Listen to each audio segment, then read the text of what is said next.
purposed freighter drifts through space. As you stare Alrighty. out at the star-flecked void, another ship comes in. Wait, is this sci-fi? I thought we agreed on a World War II campaign. Oh. Did we? That's cool. Yeah. I can pivot. Hello. The smell of smoke curdles in your nostrils. Hold up, I thought we were prepping for a zombie apocalypse campaign. Alright, here's what we're doing. It's the year 3700. Humanity's elite fled to other planets long ago, taking with them all forms of advanced technology. Earth survivors scrape by with historic tools as weird phenomena plague abandoned nuclear sites. Witnesses report seeing glowing lights and the dead rising from their graves. And amidst the chaos, 3 strangers will meet in a dim bar. A veteran zombie slayer, a disgraced general out for revenge, and a space mercenary sent to investigate the power plants. Now describe your characters. How did you do that? I have the right tools for the job.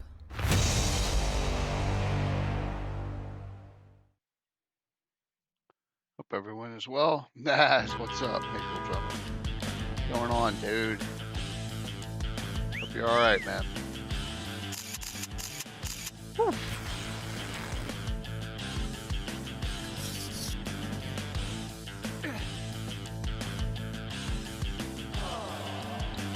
Hanging in there, that's all we can do, right?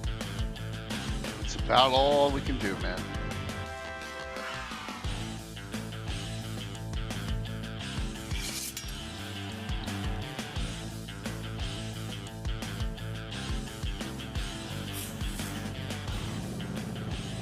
Wait for the crew to show up.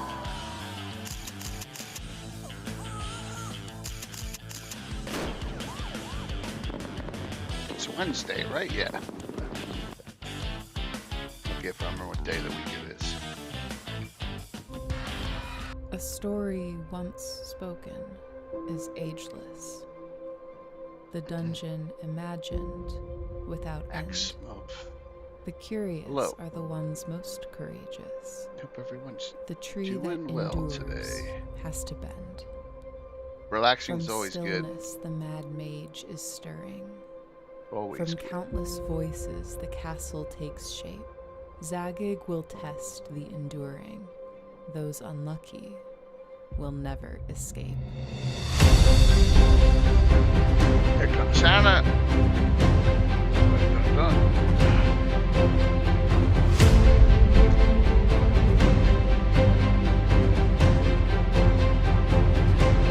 Look.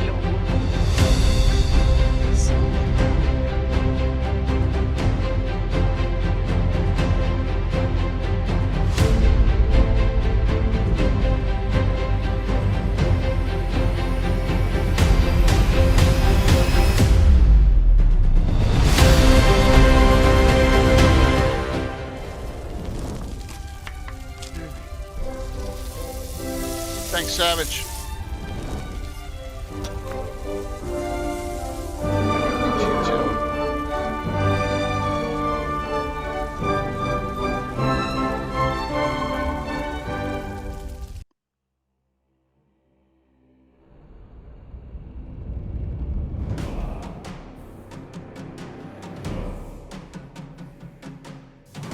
I haven't seen in a while. Rick Miller. Haven't seen him on. McCarthy. Out there, Sam.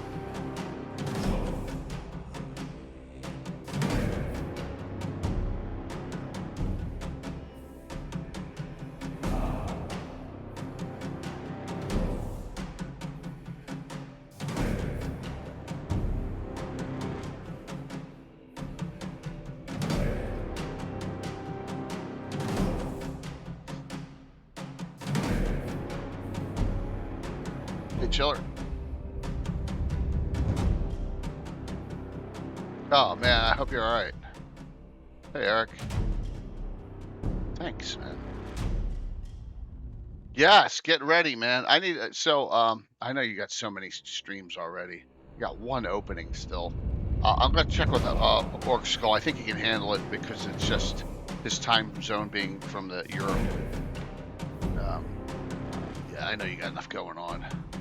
It's a small one too. It's 12 to 3 on Saturday. But yeah, man, it's gonna be fun.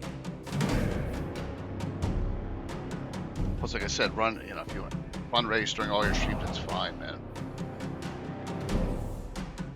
Hey, what's up, JD?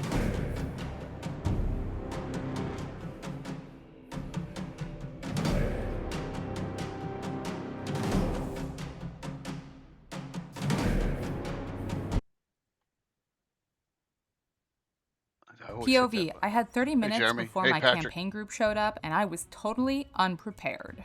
I grabbed my Ready Set Encounter box, and boom, everything I needed for an epic Yeah. session. Adventure hooks, map We'll be tiles, able to find loot someone. tables, stat blocks, and miniatures, all ready to go. My players I'm still almost think I positive spent Orc hours Skull will be able planning to our cover it, Great but Dragon I gotta get. encounter. He If just. you're a busy dungeon I'll master, talk to get him. Ready Set Encounter live now on Kickstarter.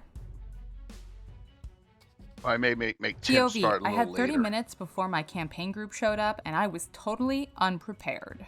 I grabbed my Ready Set Cool. Encounter box, and boom, everything I needed for an epic session. Adventure hooks, Marquis will map start at tiles, 3, and I'll loot start at tables, stat 6. blocks, and miniatures, all ready Okay, to so go. My players still think I yeah. spent hours Hey, planning our Fosco. Great Dragon encounter. Hello. If you're a busy dungeon master, get Ready Set Good to Encounter see you, live now on Paige, Kickstarter. again, man. Everything's good. Yeah.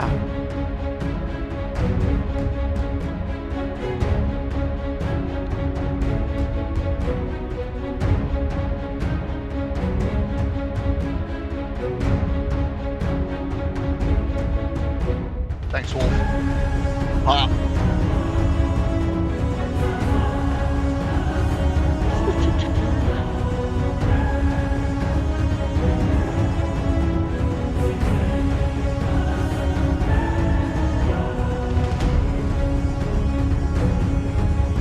A little early, but that's okay.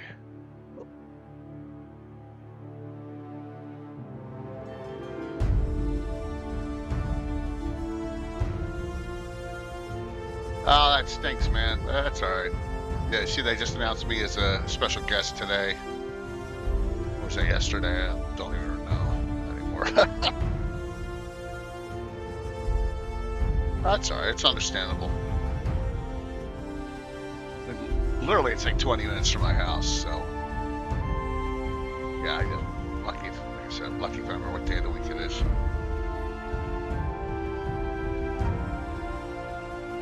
Yeah, you're right. I think it was yesterday.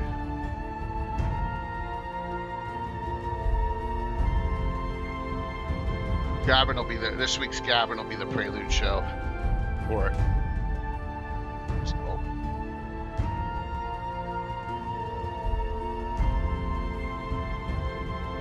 yeah. Well, it's not Thursday yet. Hey, Jagger, that's cool.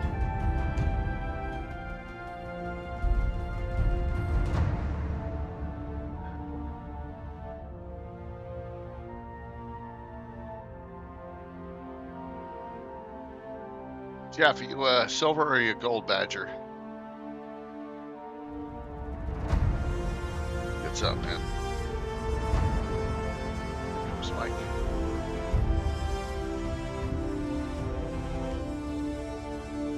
Cool. Hello. Yeah, Jagger, it's cool. It's all good. Howdy. It's all good.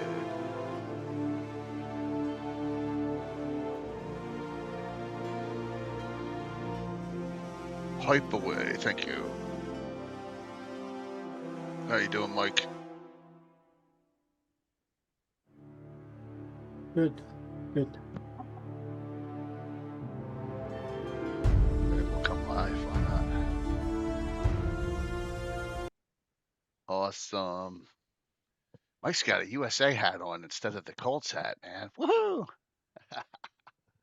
Nice. Good to see everyone tonight. It doesn't feel that long ago that I left you. Ann and I did with that Monday night gabbing with Ed and Tiffany, where it was kind of goofy. We were a little silly, That but it was was fun. very goofy. That was Yeah, very silly. yeah, Yeah. but that's what happens when you let Ed run wild, Mm-hmm. right? So it's going to go off on tangents like crazy, but that's okay. So welcome to another Legends and Lore. I got GREYHAWK Mike with me and Anna. Man, I need that coffee. Ah, okay. White Plume Mountain, some history. Um, who here has not played or not touched it or not ever done anything with White Plume Mountain? I've read it You've and read taken it. ideas from it and stuff from well, there's several. There's lots of stuff on this. So Okay. uh, yeah. But I've used the backstories and stuff like that. The dungeon itself doesn't interest me, but there's a lot of cool Interesting. backstories and stuff in it. Yep. Okay. I know Mike loves it, right? Mike, you and your crew. Yeah, I've read it. Yeah, Wave and Whelm and all that fun stuff. Really? Well, you're going to learn some things tonight. It's cool. Um, yeah, love it. It's not on my wall of fame though. It's right off the edge. Like it was one of those. Um, real quick announcement. So game tomorrow night, all remotes, right? All Greg All Star event, and then I'm not having a game Saturday morning this week because of Valentine's Day stuff. All right, and a lot of people can't make it as it is, so we're just no game this Saturday because next week's going to be so packed. I need, let me. I got a lot of writing to do, so I'll use that time for that. But so the Abominations Abound Prelude show, Gavin Sunday night. Okay, we'll get all that banners out and stuff, and that'll be fun. We'll have as many street channels on that can come on and talk about their games and all, and show all the sponsor giveaways and have some fun with that. So, yep. You learned that it existed from Anna's map. Wow, man. See, Oh, that's what's cool. sad. Well, That's that's kind awesome. of That's scary impressive. and sad. Well, not sad, but it's like when you get Darlene's map, and let me bring up Darlene's map first. I have Anna's too, but we got to bring up Darlene's map and just explain. It's so like Darlene map. Okay, this is the high res one. You're not going to be able to show Anna's easy zoom map. Oh yeah, there's a workaround. I'm going to post the link because there is Good. a workaround now. Okay, So we McLeod. have yep. Yeah, but So stuff that I have here's on the my machine, I 598 can do. Or I map. can zoom on any of the JPEGs I already have. They're now patho zoom instead of easy zoom. Oh, So okay. patho zoom. They're a medical imaging company instead. So they haven't. I don't know if they will keep this service or not, but it's kind of around. Kind of. Yep. Uh-oh. Patho zoom. It's kind of I just terrible. realized something. What do you mean? It's missing on this map.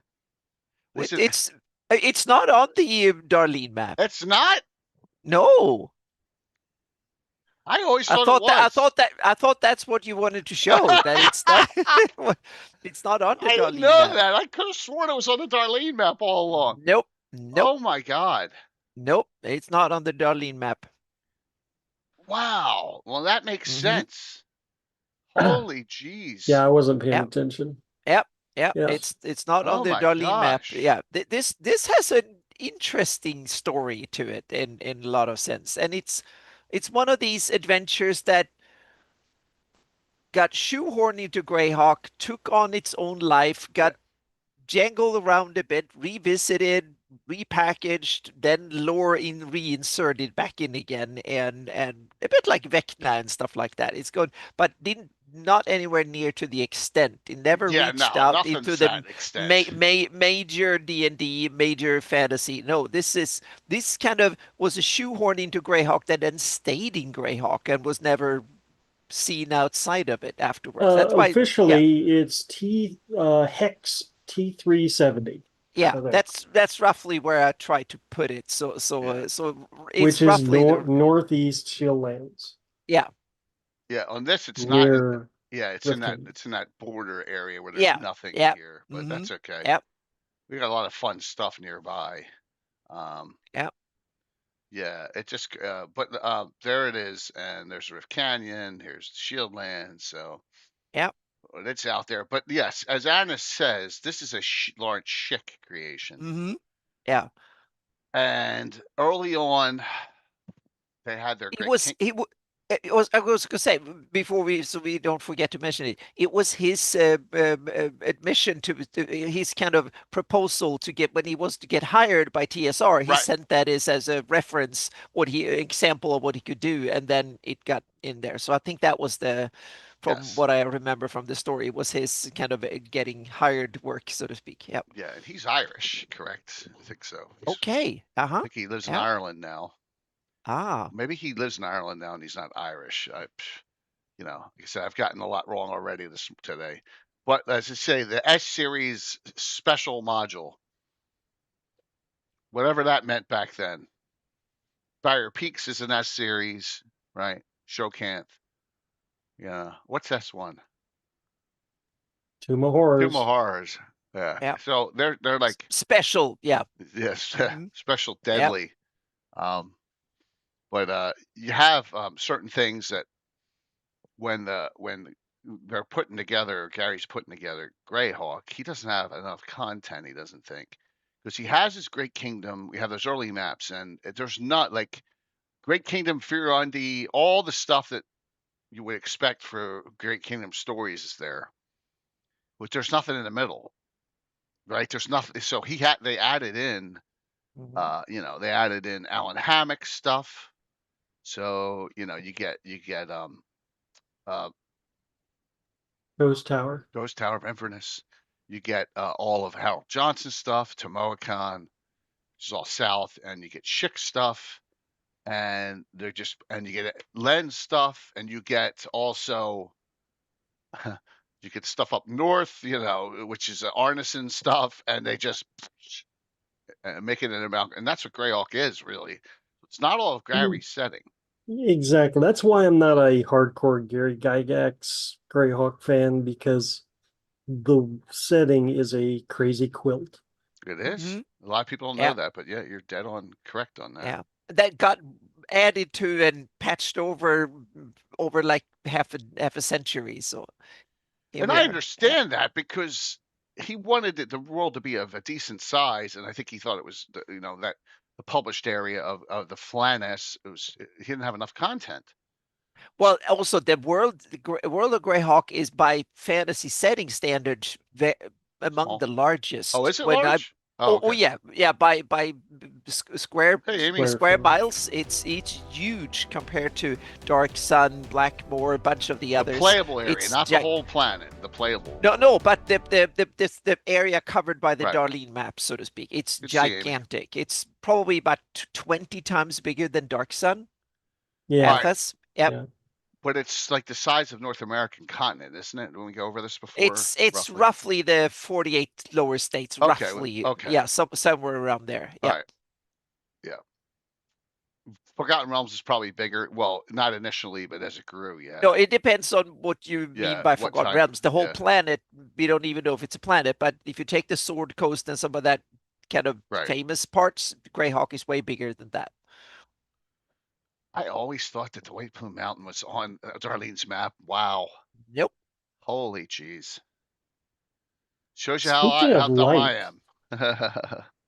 speaking of light on content, so like this is one of the first modules I ever bought, Yep. and it's tiny. Well, here's the thing, Mike.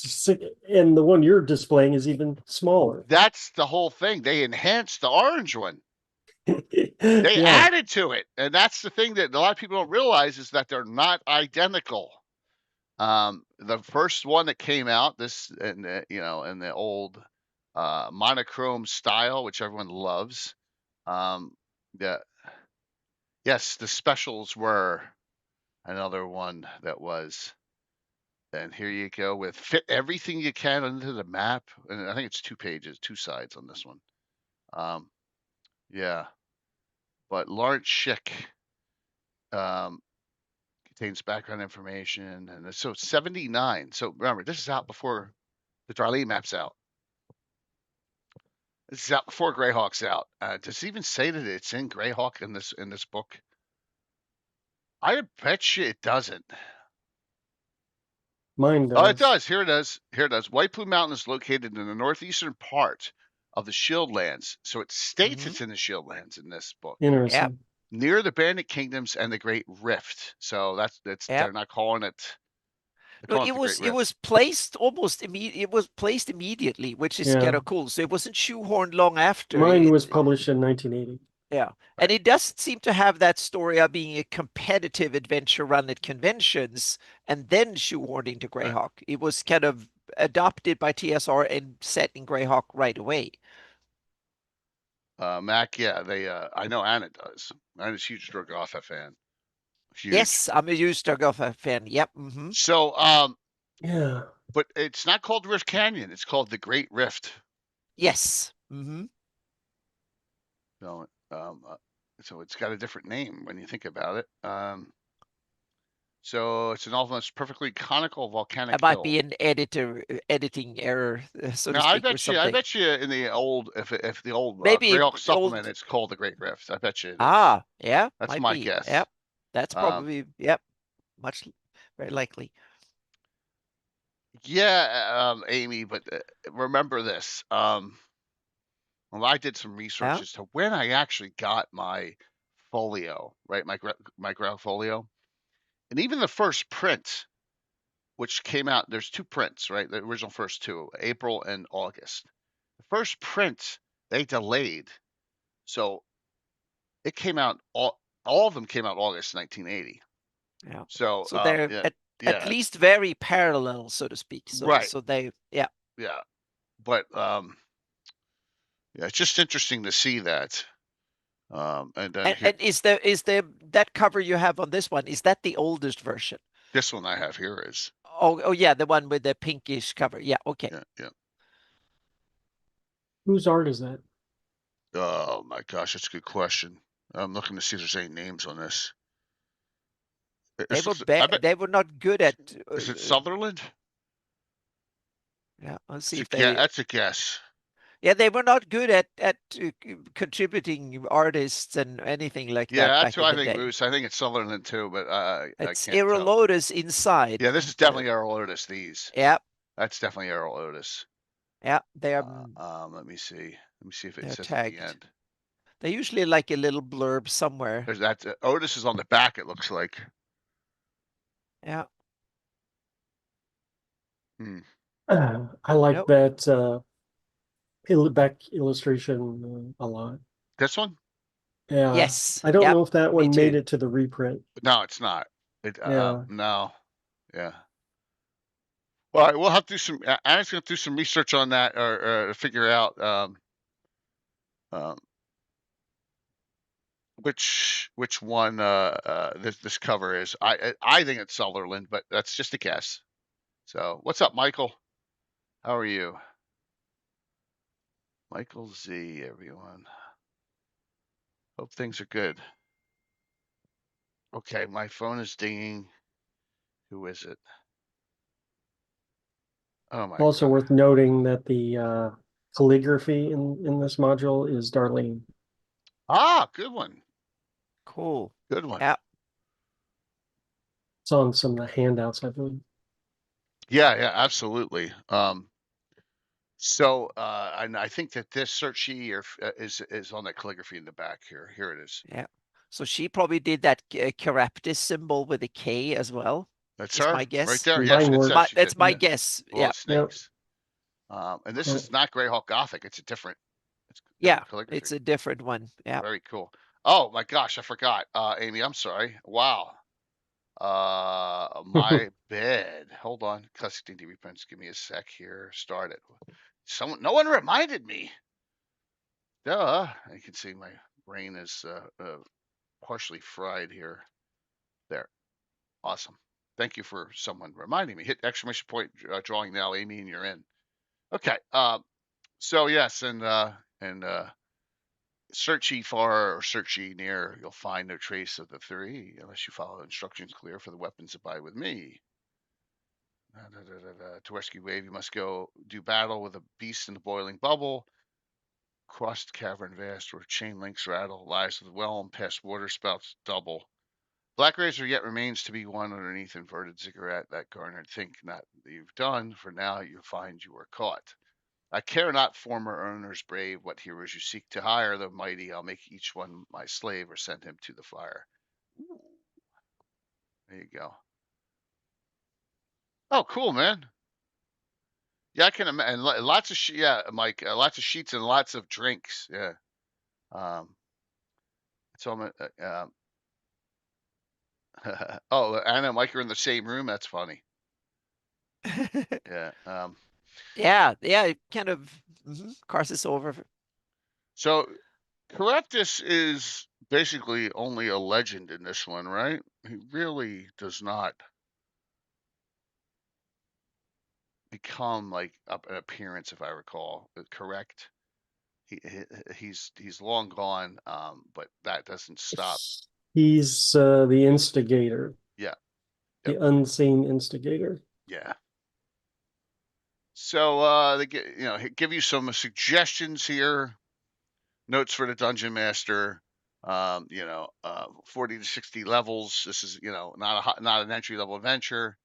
40% fighters, 30 mage, 20 clerics, 10 thieves. Straight down old school, old OD&D or Holmes Basic. No mention of any other classes. Just the main four. You'll need both brains and brawn to successfully complete the mission. So, yeah.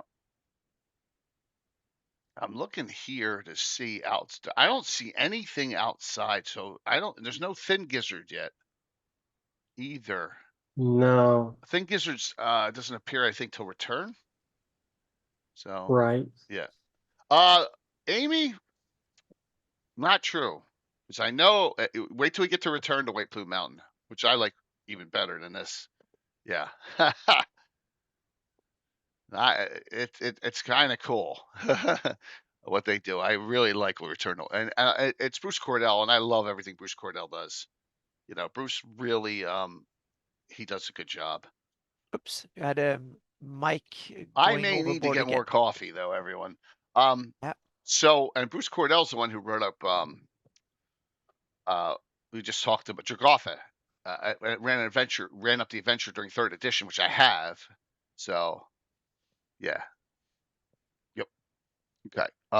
So memories of this. Most modules that are coming out are tournament modules. The A series, the C series, the S series, all except the GDQ ones and Hamlet and Saltmarsh, right? Everything that's coming out early, they are Gen Con or tournament modules that were run or somewhere, and they go like, all right, we can make these into adventures and publish them, and that's what we have here for this. Uh, Lots of traps, Go lots. back a page. Yes, sir. All right, see that art there? Yes, Bottom left. yes, this one. That Uh, that little Just picture there of the gate entry. mhm. Mm-hmm. I think that perfectly explains how this is a funhouse dungeon. Yeah. No, one way in. One way in. Yeah, Yeah, you're not. Yeah, so yeah, you're not twisting out. yeah. Yeah, And then you gotta go yeah. through. And that says, I think that's Sutherland. It says DCS here, third, right? That's Sutherland, right? Yeah. So, Yeah. yep, absolutely. Yes, Mandy, we're talking about the history of White Plume Mountain, one of the most legendary, iconic places in all of Greyhawk. That it. I I do love the art in these things though. I don't know about the old monochrome necessarily, but in total, the Mhm. art of White Plume Mountain is great because this came on the heels of Tomb of Horrors, which is really known for its artwork. Yep. And Mm-hmm. so, having, something like what you see there, the boiling mud and the swinging chains, platforms and chains and all that stuff. You can describe that, but if you have pictures, it's makes the module so much Yeah, better. absolutely. Yeah, Michael, the question was is this a Sutherland cover? And I think the answer is yes. Right, the original. We think it's a Sutherland cover. So just what we're thinking here. It doesn't say anywhere. I mean, it really, except for knowing Lauren Schick, there's nothing on the editor or anything in this. So we'll have to. Do you feel that 5e adventure is similar to the original, or do you think change in mechanics makes it totally different? Oh, I guarantee you, 5e any of the old school ones changes it, right? I think Mike's Yeah. going to agree with me on that too, because Mike, So Tales of the Yawning Portal has it. right? It also has Tomb of Horrors, which I have not ran. I have ran White Plume Mountain, Here we have the second one. And I want to say White Plume in this is for 8th level characters. Well, here's the 5e version of the map. Okay.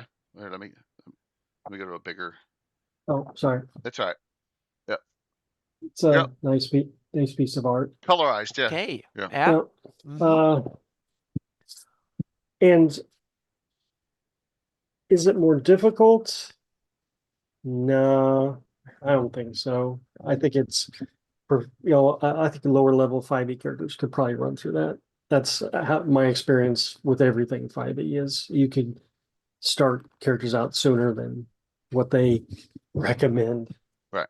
If you want a challenge, that is. In 5th, you mean? Now, What yeah, in product was 5th. that Tales of the Yawning you? Portal.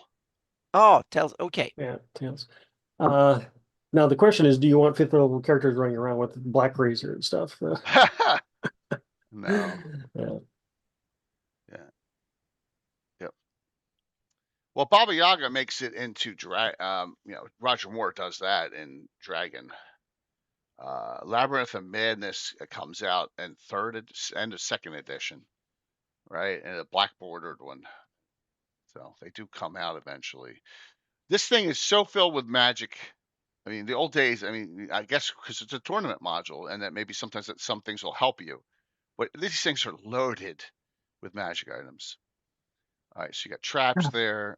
And the setup, the hook for White Plume Mountain is that you're hired by wealthy collectors to bring back their 3 weapons that were stolen from them. And it's not entirely clear who these wealthy Right. people who hire you are. And it's not entirely clear whether or not you give these items back. That's definitely not been my experience. Yeah, and there's I got 3 pictures of modern versions of Wave Whelm and Black Razor there. So I probably came from the Yawning Portal, one of them. 3, yeah. But once again, I think they're like, well, you're going to run this in a tournament. We got to have a reason. It's the same thing with Ghost Tower. Yeah, we want the Soul Gem. Okay, sure. Yeah. There's black. Yes, that's the back. It's got Black Razor on it. Yeah. So yeah, we have. So here's the cover, and this is D. Is that who's this? Jeff D. D. Jeff D. Is that Diesel or is that Yeah. David No, Sullivan? I it's forget. Jeff That's D. Jeff D. That's Jeff D. Okay, and then the back on this one in 1980, the next year, Back is Harold Willingham. Otis. Oh, what's it says? This says Millingham here. Oh, no, you're right. Bill Willingham. Bill He's the one who Willingham. did Yeah. the D&D advertisements, Right. Yeah. the So comic and strips. this Yep. is only 1 year later, and my guess is in the first print, they said, yeah, more pictures. They said here's more pictures. That's an Earl Otis. Mhm. We got a winner on our hands, but it just hasn't got enough content in it. So let's add a whole bunch of artwork. I mean, I don't think there's anything internally that's different, but there is look at this, all these encounter description area pics in Yeah, here, they and didn't quite especially go the map. Yeah. yeah, with a picture booklet like Expedition or Tim right. Hortons has, but there are some full page Oh, there's Thin stuff in Gizzard. there. Here's Thin Gizzard. The other Thin Yeah, Gizzard Yep. board. So Yep. she's but in this one. it's not detailed. No, No? no, that Oh, they that's all just that's all teaser stuff. yeah. Wow. Dragotha and Thing Gizzard are just mentioned Yeah, on the beyond map. the That's lair of it. Dragatha, the undead That dragon. yeah. Yep. Wow. Okay. That's Deadnell's it. eye socket is mentioned. It's a Mhm. cave where you're supposed to leave your horses Yeah, while you here go read in. Dead Null's eye Yeah. socket to Yeah. Yep. town, whatever town that Yeah. is. The twisted, because that's right. This is on this side of the river. Here It's is the Shieldlands. it's Reynold, Okay. and then Castle Mukos Castle, is yeah, the the castle. cursed Yeah. ruins of Mhm. Castle Mukos. Who knows what lies within? Yep. So you got some more teasers. Yep. Yeah. Yeah, And so that's how that Oh, sorry. Go ahead. yeah. No, I'm just gonna say that Otis map that's the kind of maps that I like to draw. Handout maps, Yeah. like I artistic. yeah, I love this map because it's not a map. It's a cool kind of overview that teases you. It's a perfect It's handout. like an It's amusement park superb. map. Exactly. It's not geographically You are him. correct. Yeah, Yeah, exactly, exactly. exactly. But That's what it is. I love Yeah, it. It's yeah. fantastic. And this one, I use this one as a lot of inspiration from when I kind of set up the geography. So anyone who's seen this map will understand that okay, this geography can fit this, but this map is not geographically Right. accurate, so to speak. But it's a great piece of artwork. Oh yeah, it definitely. Yeah, and it's So the kind of map that an explorer would do in the ancient times or medieval times or something. once again, I'm going to educate everyone here, or maybe undead dragon Dragotha, not a Dracolich yet.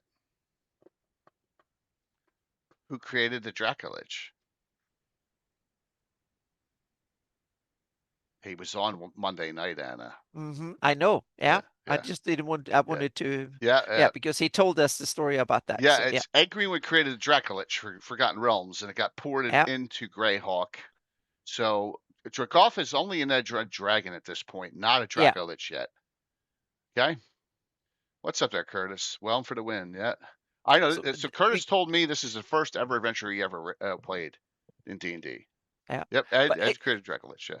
but it's kind of cool because then we can, the story of Dragotha is that first she was a dragon, then she died, became undead, and then became a lich. That's kind of cool. Yeah. Yeah, it is. It is. hmm It can mean a Yeah, lot of things, exactly. Amy, but the term hmm Dracolich did not exist yet in 1980. That's what I'm trying Yeah. to say. Yeah. So in It the did not setting, it could exist. be, yeah.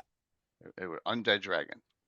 The earliest mention that I can find of the word Dracolich in GREYHAWK is the Feast of Grok box set in the encounter cards, where there are two Dracoliches in the one adventure. Shadows of Terror, it's called. I use that one card all the time. So, and that's 88, 89. We're talking 8 years later than this. So, yeah. Just to show that some retcons are good. Right. All right. We're going to look at this one because it's updated a little bit more than the original. I don't think there's anything in the original that's not in this one. So, so we'll Yeah. stick with orange, which is the first one I had. I never had the other one. I have it now, but excuse me, I never had. Yeah, this Uh, is the one I have too. Yeah. That cover very well could have been um my first exposure to manticores. okay, cool. Like, Okay. what is this Yeah. cool Yeah, monster? Yeah. absolutely. And it is a lot of the same characters that are on the other cover, if I recall. The Manicore's on the other cover too. It's just Yeah. a different version Yeah. changed up. Yeah. Yeah. Yeah. hmm So yeah, it's cool. Yeah. Yeah. Alrighty. I noticed they got multiple dates on here, multiple prints, but yeah, so this can't. Let me see here. If it Starting to says, get complicated, but it's the copyright they have to put in yeah, when yeah. things were Ex- originally published and Expanded stuff. edition with twice the artwork. Okay. That's the difference. Map's the same. hmm Plus the big map. Yeah. Which, if I was Lauren Chick, I'd be happy about. I'm like, oh, cool, Oh man. Yeah, yeah. absolutely. hmm You Yep. know, so yeah. Manticore kill. Yeah, and there's the original pictures. The original picture's still in here. All right, on the inside. Introduction's the same. The There's two map. manticores on the original one. Yep. Yeah, there's two on this one too. On the inside of the orange one. Oh yeah, They kept that one. but on the front cover it was Right. only one. Right. But I was just saying on the inside, they kept the same hmm one as they did before that picture. Yep. That's all. Yep. That's all I'm saying. And you can tell different print type here. Big hmm Mac linked a web enhancement for White Plume Mountain. I'm guessing that's 3E era if it's a Wizards archive. Oh yeah, there's several other stuff we should mention once we gone over the classic versions of them. Yeah. Yeah.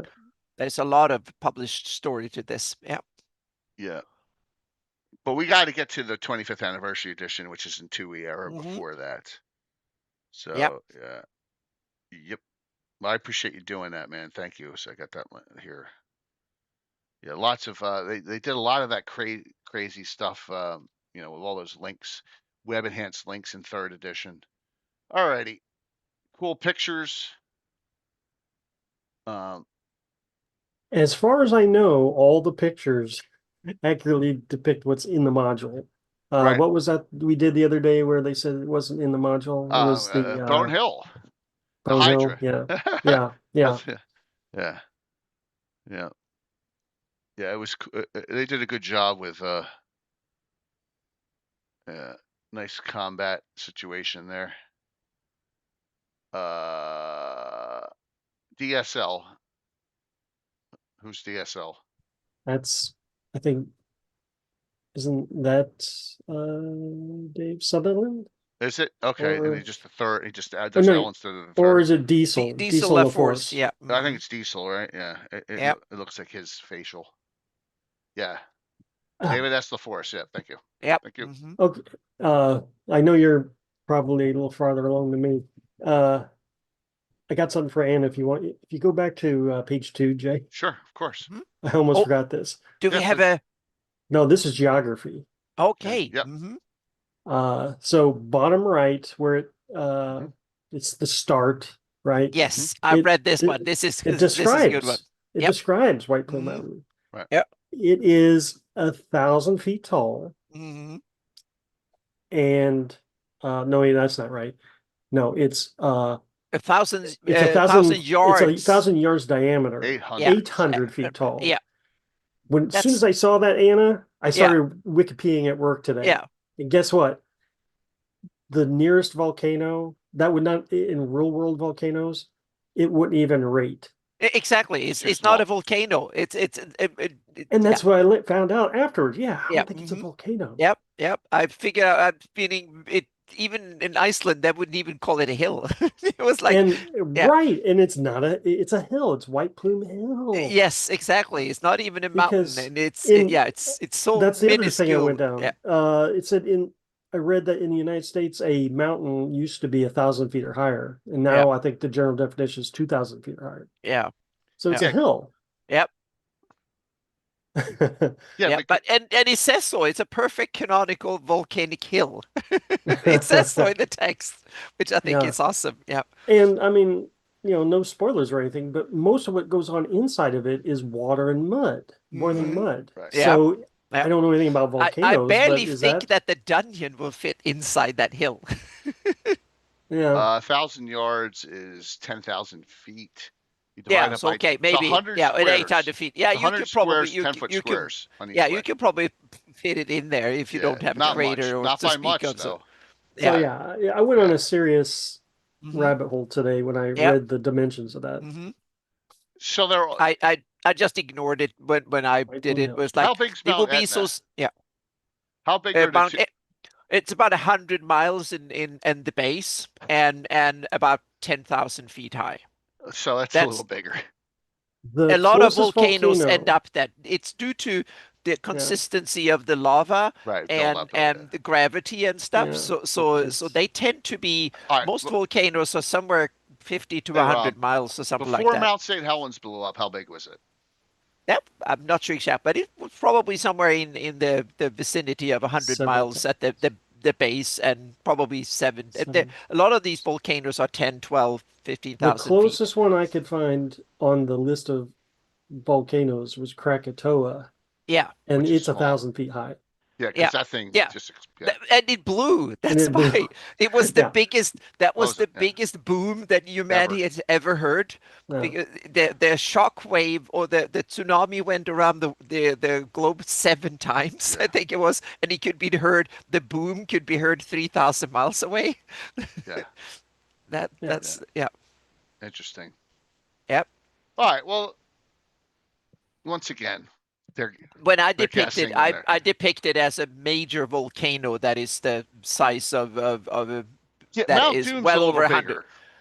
Yeah, yeah. So I have, but it's like in the solar system, it's Olympus Mons on Mars that is So the anyhow, highest. if you read that Yeah. sentence Yeah. in the bottom right, if you read that sentence, Right. the very first sentence it says is White Plume Mountain is almost perfectly conical Yeah. volcanic hill. hmm Yeah. So it's right there. hmm Yeah. Gygax knew what he was talking about, I Oh yeah. think. Yeah, I think so. Yeah. But no one's going to buy White Plume Hill. No, I want it to be impressive enough to be a Yeah, significant landmark, That's and yeah. that funny. could be fun. So yeah. So, but thank you, Mike, for bringing. I would have brought it up Yeah. later on if not, but that's awesome of you to I find knew it. Anna Yeah, had already looked into that. Yeah, I mean, wow. yeah, that was part of it. These are the things that I always read and love in adventures is the backstory, the introduction for the DM and stuff. That's written for me. Now, here's another interesting, not totally off topic, but in my rabbit hole searches, Anna, I found out that there's a type of volcano called a shield volcano. Mm-hmm. And I'm thinking, shield volcanoes, Yep. shield lands. Mm-hmm. No, Yep. Yep. So, and I don't I know. paid a little bit of attention. I made the my White Plume Mountain a kind of a composite between the different. So there is a shield part. There's an older crater that kind of blew up maybe a few million years ago. That's the Dead Knolls eye socket. That's an old like Krakatau thingy that blew up, Hmm.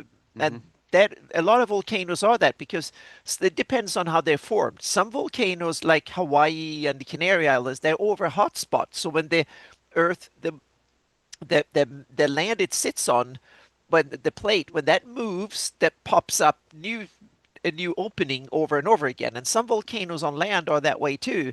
And others are along a rift, so to speak, or like along a kind of a two plates, so to speak, that move apart or rub together and stuff. So they can be caused differently, and they can also shift depending on the type of lava, how frequent they are and stuff. So shield volcanoes have like lava that spews out often and slowly flows over. You get this kind of rounded, huge hill. Olympus Mons on Mars is a typical one Oh, that is then that's not enormous. this. Yeah. No. So Okay. a cone is not a shield volcano. So yeah. Okay. Yeah. And then there are these that are blown up, like Mount St. Helens and stuff, that you have And these this one clearly craggy. does Yeah. not have Hmm. pieces missing from it. Yep. All right. So it hasn't Oh, erupted in a Exactly, familiar. while. Moose. Yep. Yeah. Hmm. Yeah. Yeah. It's good to know. Yep. Hmm. Okay. We got wandering monster encounter charts. Yeah. And you said that's a Rosloff. Yep. Yeah. Don't touch the globes, everyone. What I really like about this adventure is it's visceral. There's mud, there's water, algae. Your characters are not coming out of this thing squeaky clean, Right. no And matter, there's a lot of no matter environmental what. things in this. It's very environmental. Yeah. Yeah. The art back in then was top notch. I mean, it was really top notch. I know you have to, but I'm just being a smart ass. A lot of things you have to do and don't have to do, but it's a really this is That one of piece with those. the globes. Yeah, this is one that that- you have to do. You either have to DM or be in a playing one this at least once in your life. Yeah, Seriously, that's a fun route. you have to do it. I mean, if you've Yeah. been through Tomb of Horrors, you never want to go through Tomb of Horrors ever again. That particular artist is Rosloff, Yep. who did a lot of like Days and Demigods Hmm. artwork. Yeah. Yep. That's what Mage Hand is for, isn't it? There's Mage. no Mage Hand in first edition. No. Nope. There's Bigby hands Spectral though. Hand, yes, there are Big B hands. Spectral Hand doesn't come out till second edition. Wow, you run 4 different editions. Wow, crazy. That's Yep. awesome. You go and some original pictures, like a little messed up in the. Yeah, but all these magic items everywhere. That's another new one. Yeah, they're in trouble. That's a deadly encounter. Yeah, there's a lot of them. There are a lot of them, and this thing is not big in comparison Right. to the mega, like some of the mega adventures, like the A, G series. hmm a Every lot of like these tournament adventures, I feel like there's no way you could get through it. But this one you could possibly do in a tournament, realistically. if you're lucky, Yeah. too, right? Because we Yeah. know um, things have slowed down. And that's the thing. Back then, when you're doing tournaments, or if you're a veteran like Curtis and his crew, or of winning tournaments at GaryCon, you can't. There's no time for RP. There's no time for there's no time for thinking. There's just see, do, make a decision, attack, or figure out the trick, right, and move on. That play style is kind of gone right now. There's a lot more analysis. There's a lot more talking about each situation. So like the game has slowed down a lot. You know, um, yeah. Best you can do is walk away unscathed. Yeah, yeah. One wing and yeah. Exactly, Rob. It depends. If people are. Wait a minute. Did I just? Can you guys hear me still? Yeah, there was a little bit of a Yeah, wheel there for a that bit. was Yeah. weird. That was By the way, weird. Rob, Phantom NJ, I have a version of White Plume Mountain you haven't played yet. Oh, Mystery, but you'll see in a interesting. little later. Woohoo! All right. So as we continue on here, lots of like there's Whelm. +3 lawful neutral hammer, +5 for dwarves. Yeah. Should have a dwarf in your party. In 5e, these artifact weapons are all sentient, which makes it even crazier. Mm-hmm. They just have special abilities in here. I don't think any of them are sentient in here, are they? No, I don't Uh, think. uh Maybe Black Razor, but let's check in return. They may no, I don't think they changed Wave and Whelm in that one either. But yeah. So and there is Snarla. Yeah, another trap. There's another Rosloff. Really cool.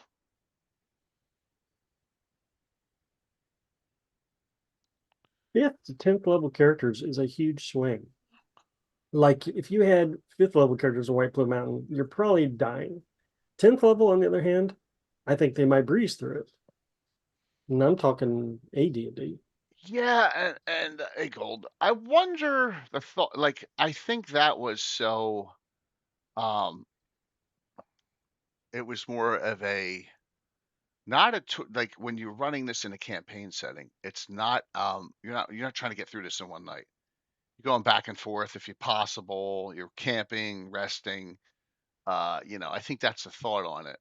That's why there's a wide spread in some of these. Yeah. 5 to 10 is a huge spread. I mean, a fifth level mage compared to a ninth level mage is a tremendous difference, So, alrighty, wave, and so wave is really powerful. The cube of force ability on this is ridiculous. Yeah. Yeah, that is. I Yeah. mean, what other module are you ever going to find a magical trident like Uh, that? Probably in an underwater adventure, maybe. That's about it. At best, yeah. You know, because there are look, it has all the other trident, the trident of fish command and the trident of warning, which are both separate magic items. It acts as both those. Acts as a helm of underwater action as well. That's 3 magic items wrapped up into it. 4 with the cube of force. 5 with the helm of telepathy. So it's 5 magic items in one. Oh my gosh! And here's the funny thing: death or disfigurement to all who won't convert to the worship of Poseidon. And this is a Greyhawk adventure. Yeah. Well, it's they didn't change that. That was Lawrence Schick, probably his original, and they didn't change it. Because we're in a Greyhawk But deities I'm yet. from Greyhawk, the little Greyhawk. Who's Poseidon? Yeah. Right. I'm saying there aren't any Greyhawk deities yet in Yeah. 1979 when this was written. So that's another thing there. Just try to explain that to Whelm, or Wave. Try to explain it to Wave. Yeah. This is a cool Earl Otis one. That is awesome. That is a real look, and it's got the ring on. Yeah. That is a neat one. More rooms. I love this one. The guy's scratching his head like, what the hell are I doing here? Steam flowing through the air. Yeah. As you can see, a side view of the terraced room. Lots of traps, everyone. We don't want to give anything that much away. Sir Bluto. Didn't get to Yeah. steal that from Popeye or anything. Pluto. Yeah. Sir Bluto was a respected knight of the realm before his indictment in the River of Blood mass murder case. Huh. His mysterious disappearance from prison left even the royal magician detectives baffled, and a reward 10,000 gold piece was posted for his capture. Yeah. Now, when I ran that for 5e, my players were like, I told them about the bounty, and so they took him alive. Did they? Where'd they He take him got to? that Did money. they take him to the City of Shieldlands? GREYHAWK, City of Oh, GREYHAWK. GREYHAWK. Okay. I reasoned that the hook for the adventure is 3 wealthy collectors hire you to get their weapons back. City of GREYHAWK has the wealthiest, most powerful characters. So True. who else is gonna be able to twist the That's a PCs good into giving point. those up? It's a pretty good point there. So, outside the mountain. I'm trying to bring up the starting at Mac. It's coming up slowly though. See the Q&A for White Plume. All right.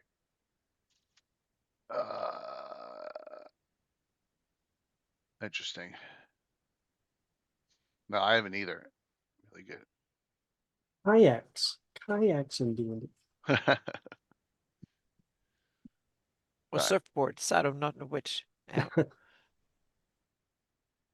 So I'm just thinking here, this had to be a recent thing. This guy's alive still. He's got his men here with him. So it has to be a recent thing. Yep. Uh-huh.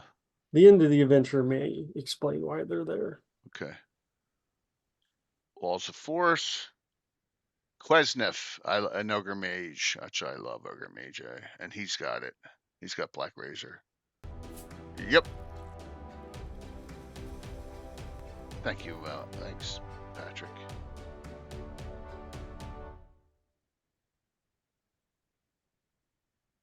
I'm just looking to see who did that Q&A. Was that? Thank you, Zectastic. Thank you. Oh, I don't know who Claudio Pazis is.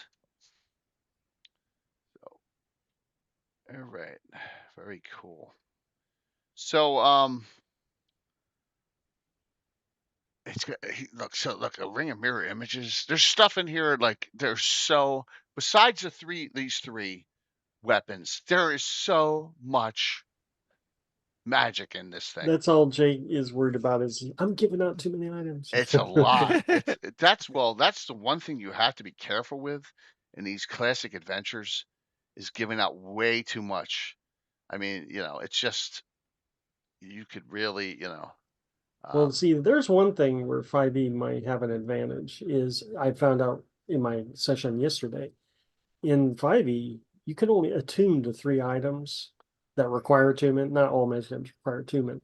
Right. But they were cross table debating like, hey, we got another item with attunement, who's going to use it or should we sell it? So that kind of takes care of some of your higher end magic items.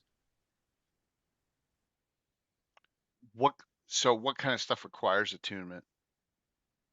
I mean, it could be anything from a magic ring to an amulet. Things that gives you enhancements, I think Yeah, there are. maybe. A plus one ring of protection. But like potions are not going to be attuned. No, exactly. Right. The things that. A lot of your weapons and armor are probably not attunement, but I think the higher stuff does. Like rings and various other stuff like that. Yep. Yeah. Exactly. Long-term bonuses. So I'm not but once you have it, it's cool for 5e, but I don't want to undo 46 years of the way we've done things. Whenever I need to, Tim has taught me a lesson. I just bring a little box wrapped up with beautiful wrapping paper and a nice bow for you. Open it up, poof, confetti goes all over the place, and a Mordenkainen's disjunction spell goes off. That's it. Everything it dispels is permanently destroyed. So, yes, Tim taught me that. Too much are mostly stuff that give you long-term bonuses. Got it. In older games, how many magic items per level are appropriate? I don't know, Savage. Yeah. I'll say, like, if Mm, you look at a good sheet from, let's not talk to not my guys because that's all crazy shit. Um, but like special event groups, I'm gonna say Mike Disney's character Skarn. He probably counting not consumables, probably has 12 items, shields, armor, a couple weapons, rings, maybe 12, and he's 9th level, so and he's played in a lot of adventures. So yeah, damn glitter. Nah, you gotta have confetti's better than glitter. You don't want to get glitter bombed, trust me, because you can never get it off. So, all right. Yeah, here's the leveled area, and there's the manticores at the bottom. Different, yeah. As you can the see, each level's. what would you call that? An aquarium? Um, well, isn't an aquarium A with manticores at zoo? the bottom? Yeah, yeah. I mean, it's like water, land, water. It's pretty ingenious. Yeah, who's DC Scott? No, that's Sutherland. That's David Sutherland. Yeah, it's Sutherland. Cool, Matt. Cool one. Another neat picture. Yeah, there's a Willingham.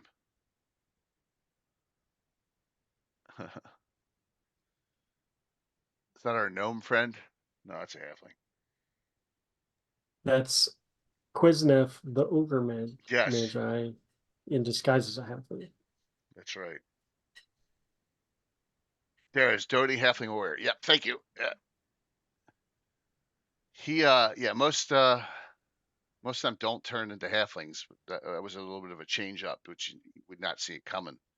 Um, but notice the weapons are not evil, so that they make it so, you could use them in the campaign, but you're gonna have some issues with them. Um, yeah. Um, Jeez. And it sucks souls. Yeah. And that's on killing blows, not on crits or not on 20s, but on killing blows. Yeah. For every 3 days, the sword remains unfed, its ego increases by 1 point. So it can compel its bearer to kill a human or humanoid being. Upon feeding, its ego returns to 16. So yeah, it really is. I think it's worse than a chaotic neutral weapon personally with that. Yeah, yeah. Glitter's not getting me in trouble. Nah. And so, all right. Kelpies, brand new in this. Although, no, Kelpie is not in Tomocon. That's a sylph. Kelpies are good things that kill people off his boats. And that tells you the legend of Charybdis here. Is this where, Mike, is this where you get some information about Bluto? Oh, no, no, no. Uh, The Bluto thing, I think, is, yeah, inferred at the end with the two Ifriti. Okay, The players go through and they slaughter everything in sight, right? That's right. just how adventures are. So at the very end of Nixon this Knox. module, Yeah. they kind of are like, hey, let's take you to the indoctrination center. Yeah. That's the so you kind of so Bluto is a previous contestant, is what I'm saying. Eh, Possibly. Okay. And he was not successful. And he's now part of the amusement. Right. Okay. So Yeah. So maybe stop the return of Force While Voices. Yeah. Not thinking of leaving, are you? You've been so very entertaining. I could just think of letting you go, especially with those little collector's items of mine.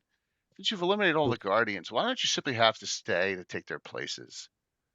I'll have to ask you to leave all of your ridiculous weapons behind. Let Nix and Ox escort you to the indoctrination center. It'll be most disappointed if you cause me any trouble. Nix and Ox have to eliminate you. Don't worry, you'll like it here.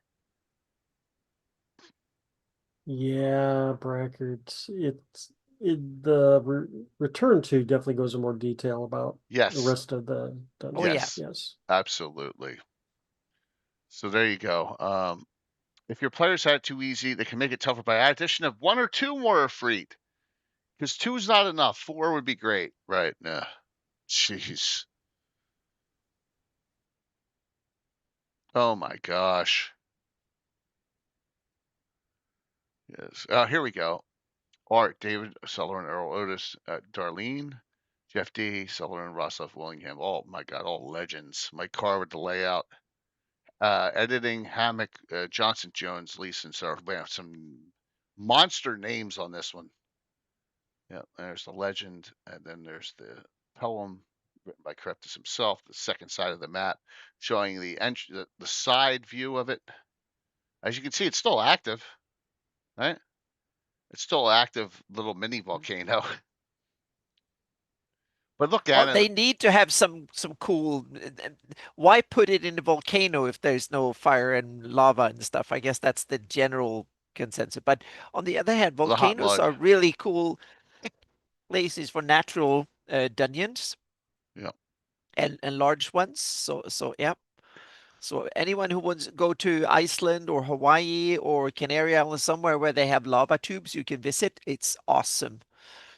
Where you can go spelunking and just they have usually have good tourist routes, so you don't have to put ropes and do difficult, dangerous stuff. You can just walk around and enjoy it and feel like you're in the Underdark. It's awesome. Note this: no A2, 3, or 4, no C2 yet. Oh, cool. They have them in Northern California too. That's awesome. Lots of yeah. Yeah. Showing some of the other things that are available at this time frame in 1980. So, okay. Comments, questions. Then before we get deeper into the lore here, any questions or comments at this point where this comes?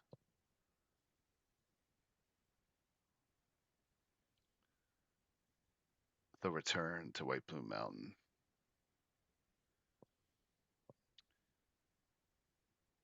Mike, you have any thoughts? Yeah, I own this, but I've ran the OG White Plume Mountain several times, but I have almost purposefully avoided this. Okay. I've like cannibalized parts of it, but it's just too much for me. Too much lore. I'd rather just do the funhouse. See, this has affected my campaign in a big And I'm way. yeah. It's one of those long-term plot arcs that's still going on from Hmm. this, which is really cool. So, your local store never got it? Really, Brunkel? Wow, that's crazy. All right. So can you two give us your thoughts? I got to get a little more coffee, or I'm not Yeah. going to make it. Yeah. I'll be right back. Now, For me, I'm the opposite from you, Mike. I ignored the Funhouse dungeon and went into Caraptus, the backstory, Realm Racer. yeah, I changed them a little bit because I thought aquatic swords weren't that interesting in the middle of Shield Lands and stuff. So I changed them just a little bit, but and they haven't been found yet, so to speak, but they're there. And Caraptis I made into and Dragotha and stuff. I made that, put them into, weave them back into the story and how Caraptis get killed and the guy who killed him and stuff like that. There is like a cult because Caraptis comes back again. He reborn every generation, so to speak. So now there yeah, is like an order of druids that are there to make sure they kill him every time he come back again. And that nice, part of nice. my campaign backstory, because one of the player characters, one of the players character, she's a druid. She was born into this because it's like that's going in inheritance by generation, and she didn't know that. So then she got to know it the hard way that okay, I'm one of these people that now have the to kill Caraptis, so to speak. So So I yeah. guess as the lore goes, the mountain was originally inhabited by a druid, and Craptus drove Hmm. him out. Yeah, that originally, yeah, that's the oldest Flan story. I have it that's from the Flan ancient past, like 1500 years or something like that. That's the oldest story when that was originally the stories, so to speak. So hang on a second. I need to open my Obsidian here so I can get the dates and stuff ready because I have it in. Let's see the timeline here. So historic events. So we have Dragotha was defeated in minus 900. And yeah.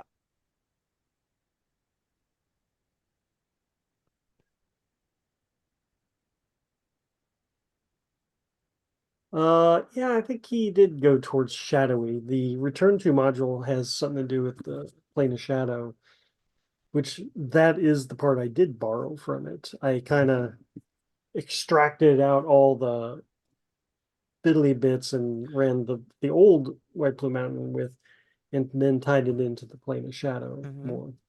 Yeah. Egworth is the name of the druid. Egworth. Yeah, Egworth. So I have the daughters of Egworth because Egworth had a daughter, and she was the first one that swore to kill Caraptis every time he came back, so to speak. And the so now the daughters of Egworth. Yeah, Brackert, you're Yep. right. I ran Ex Caraptus Comemore. That is a good module. It's a good same kind of a fun house thing from Dungeon Magazine. And then I also ran Age of Worms, which did not put Dragotha. Put Dragotha actually inside Rift Canyon, not outside. Yeah. And that was, for 3.5 era, that was a nice fight. Yeah. But Dragotha was not the main nemesis. It No, was just I have it. I put together, I stole a little bit from third edition Bandit Kingdom Living GREYHAWK. So Morgenstaller, the red, is one of the but so I have Dragotha is so old, she's now a dragon demi-lich. So she uses other dragons as her that's kind nice of idea. aspects, so to speak. And Morgenstaller is now the big beefy one there, so to speak, that she uses as going her errands. Yeah, exactly, BB fan. Yeah, the return is where things get interesting. Yeah, Yeah. on my part, I for found that my out part. quicker than last time. So that, yeah. Okay. All Yeah, right. here we. Yeah. Oh gosh, it says Leonard's Lendar Isle still. Duh. Oh my God. Well, there you go. Yeah. Yeah, I missed something. No one told me either. That's all right.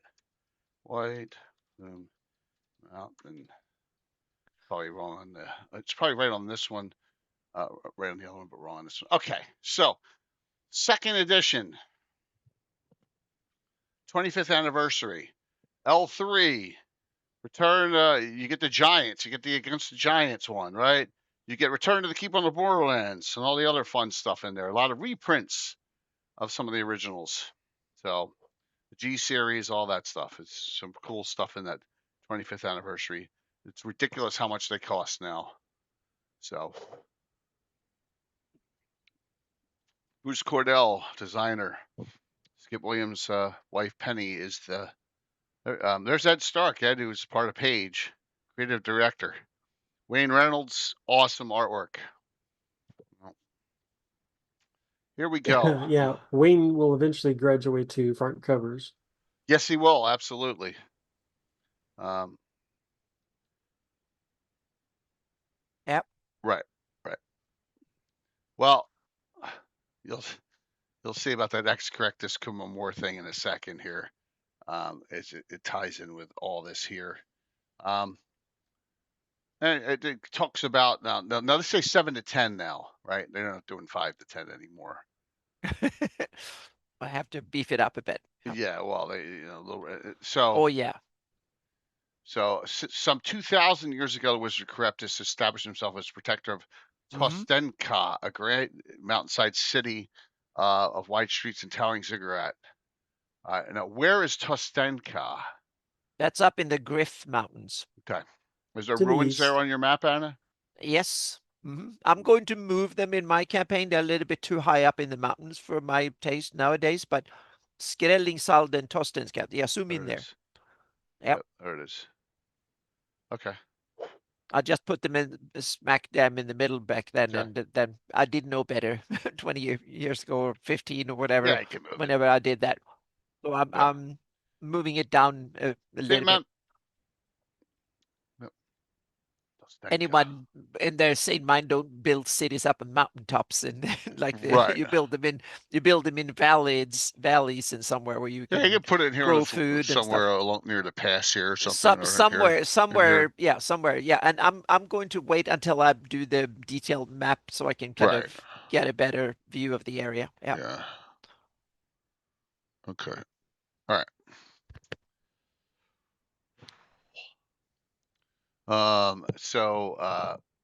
300 years ago so that's 300 years ago. So he's alive 1700 years, Mm-hmm. right? Yep. Yep. Oh, that's some healthy living there Yeah. for a human. Um, yep. Truce. The mythical Cyclopses presented Charybdis with a trident wave, and so he's looking for immortality. Well, if you live to 300, I don't think you need to worry that much. But Well, he lived to that's the other thing. 1700 at this point. Yeah, yeah, and Yeah, then start worrying about yeah. My gosh, immortality. no, That's kind of funny. he's not. He's Yeah, human. He's a human. yeah, but it's kind of funny. You made it to 1750, and then you start worrying about not living forever. Yeah, I mean that's a pretty good. That's greedy, ambitious overachiever. Yep, Sometimes you just got to say what the f and go all out. yep. Sooner or later, those potions of longevity are gonna bite you in the ass. Yeah, what? Yeah, Mhm. well, unless you have a ton of elixirs of Yeah, life, and they're a but lot less. So in a way, I elixir bet use. some of these summaries and backstories are also a bit funhousey Yeah, in that sense that they are half serious, half ridiculous, and yeah. yeah, So he says here. It says here, Charybdis learned of a great volcano, so it's grown since the beginning one. It's probably bigger okay. than Oh yeah, 800 feet exactly. It's high. more yeah. Mm-hmm. Yeah. Yep. Um, the still living druids of the Elder Age guarded the secrets of our immortality. Within the volcano, the wizard found a tangled maze of lava tunnels and an ancient druid serving as the sole protector of the Elder secrets. So there you go. The Yep. wizard did prevail. Yes. All right. So he's still looking though. He found the Frost Razor, another one. Mm-hmm. Yep. So there you go. Approximately a dozen separate research efforts. Charybdis quit the volcano some 500 years past. No one knows whether he achieved his ultimate goal or still pursues it in some far dim dimension. Whatever his fate, Charybdis never came to White Plume Mountain again. Right? So the gnomes are in this one, right? You got lots The of gnomes. gnomes, so the evil gnomes are always there. The poor evil gnomes get Yes. they get Yeah. dragged into all crap in Yeah. Greyhawk. There's some evil gnomes involved. I Yeah. think it's funny. It's like a standing joke in Greyhawk. There's a villain, always Yeah. have some evil gnomes. Yep. Yeah. He does. He will appear in the very end. This module. He will appear. Very end. Yep. Upon finding these scrolls in an open chamber, one eager gnome immediately memorized one of them, thereby installing a copy of the absent wizard's consciousness in his own mind, well before the Harry Potter Horcruxes. So these are Horcruxes all over the place. Yeah. So there are these little bits of paper and writings all over that are basically part of Charybdis's spirit. Yeah. So my game, I had 3 different characters when I ran this that were starting to become Charybdis because they had all read these Mm-hmm. things. Yeah, yeah. So yeah. Yes, they can briefly ally forces of any false Charybdis against the other 3. So there's 3 other false. So it's Charybdis is running around because everyone is using these things all over the place. So you're gonna have multiple Charybdises. The funny thing was they were all saying, "I'm Charybdis." No, I'm Charybdis, and they were starting to argue. This was PCs. It was Yeah. great. It Yeah, was. we It can was. also Wow. mention that Yeah. Charybdis also went south to Castle of Inverness and got up there and investigated the soul gem and stuff there too. Oh, So did he? Oh, wow. yeah, I think that was part of the story somehow here. Yep. Man. There are 2 Yep. types of Charybdis imprints: a complete cape imprint, um, well, Yeah, how the partials. imprints, how the heck were they working? I forgot that. Yeah. It's just like the freaking Harry Potter Horcruxes. Ah, oh, It's a well, piece of. I'm not a Harry Potter It's a piece Potter of. fan. It's a piece Okay. of Voldemort, right? You know, Okay. Yep. hidden somewhere. Yep. And yes, and Yep. so like you'll get a spell, and then that or you'll read a scroll or something, but it's He actually a K studied crit. the lich things and the phylactery and the soul gem and all that, and then he made his Yeah, own so version or he's something. got Yep. K imprints all over the place. Yep. Yeah, Yep. so yeah, once memorized, the K imprint vanishes from the page and takes a resident user's mind where it remains until ejected. So yeah, you got to be wizards or priest types. Yes, and you can see it gives you some powers, so you're going to use them. Yeah, that's just this is well before she was even writing them. This is 80. It's 94. What 90? 99? No, that's Harry Potter wasn't in then, right? That's just I don't think she was writing them. Surely not.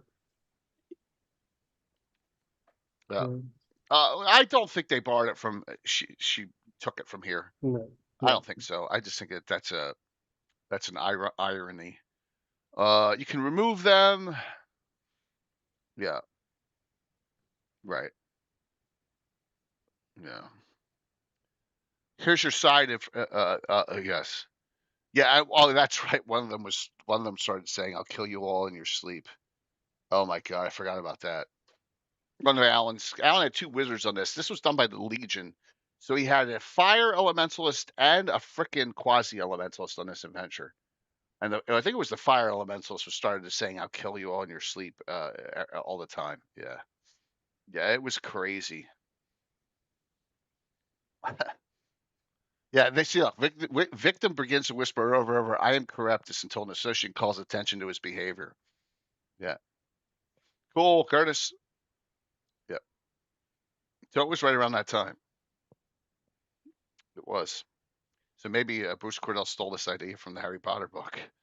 Wouldn't that be something? We should ask him. He won't admit to it. Right. Coincidence. Okay. Anyone who memorizes either a complete imprint or enough partial K imprints to occupy all of his first level spell slots or intelligence points internalizes the wizard's new entire persona immediately, becoming a new false Corruptus. Alternately, the death of any existing false Corruptus forces that hierarchical mind to reseed itself in one of the remaining imprinted hosts. Yeah, it was fun. This is fun. I had a blast DMing this because I love it when things go really this far south. I know a lot of people aren't a fan of this, but I thought that Bruce did a brilliant job with this. You know, there was no ever an explanation of what happened to Corruptus still to this day, right? So, but there kind of is at the end. So you got all this going on, and in addition to all the other, things. And here's your map again. A little, you know, It gets a little bit better in every edition, so to speak. From first one didn't have it, then it got yeah. in there and then improved on. So, here you got your historical research, lots of depth in this. That's where you start Here you getting go. Here's the another map. interesting bits. Here's another map. Plague fields are here. Yes. Ringland. Yeah, so showing it where now I have actually not far from here. I have Fortress Elendar as well, in this area too. So because this path here, right here is going up this way. That's where the Gradavis estate is, and that is where the Adventure and Treasures of GREYHAWK, which you talked about a couple of weeks ago, getting the sword of Ansanther, right? With the paladin imbued in it. That's where that takes place in my campaign. Because now Mark had his character Railstone Gradavis on this, which was the uncle of David Gradavis. Now Railstone Gradavis was like 60 some years old at this point when he was adventuring here. Wait till the end of this adventure, and then we'll tell you what happened to him. Yep. So it talks about Ringland here. So it goes into some detail on things that are happening, in the world. Yep. Yep. So here the plague 20 Gets fields. years after the first module. Yeah, it gets properly integrated into GREYHAWK with this one. Yeah, absolutely. So you have Ringland and There's Reyneld and the Yellow Flow River. yep, So gets named there for the a first time. lot of pissing in that river, I guess. I don't know. No, it's from the volcano, the sulfur and stuff. I know, So and I was just being a smartass. Hmm. Null's eye socket, right? yep. Just a mhm. cave. Recent fire plus spot. Plague fields. Twisted thickets. All in the area.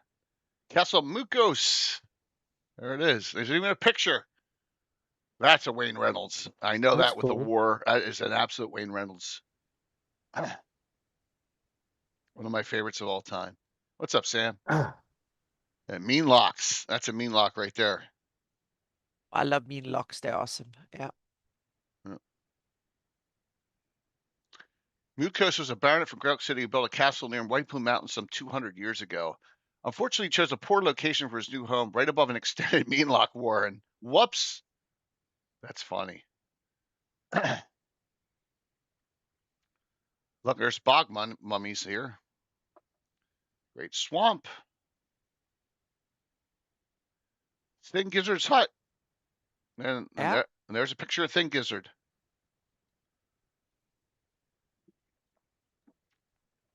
Yeah. so now suddenly White Plume Mountain feels like Keep on the Borderlands. You do have the Yeah. outline stuff to mhm. explore. Yep. Absolutely. Yep. Same thing with Keep on the Borderlands. That you gets a name, a placement, Yeah. and yep. But this one gets even more because this one gets more of an elaborate backstory and Caraptis and cool stuff. So this one got the full treatment more than the other one. So let's look at this picture and the angle of her and the dude in the back. And then what does that remind you of? Oh, it's a Wayne Reynolds. Yeah, wait a minute.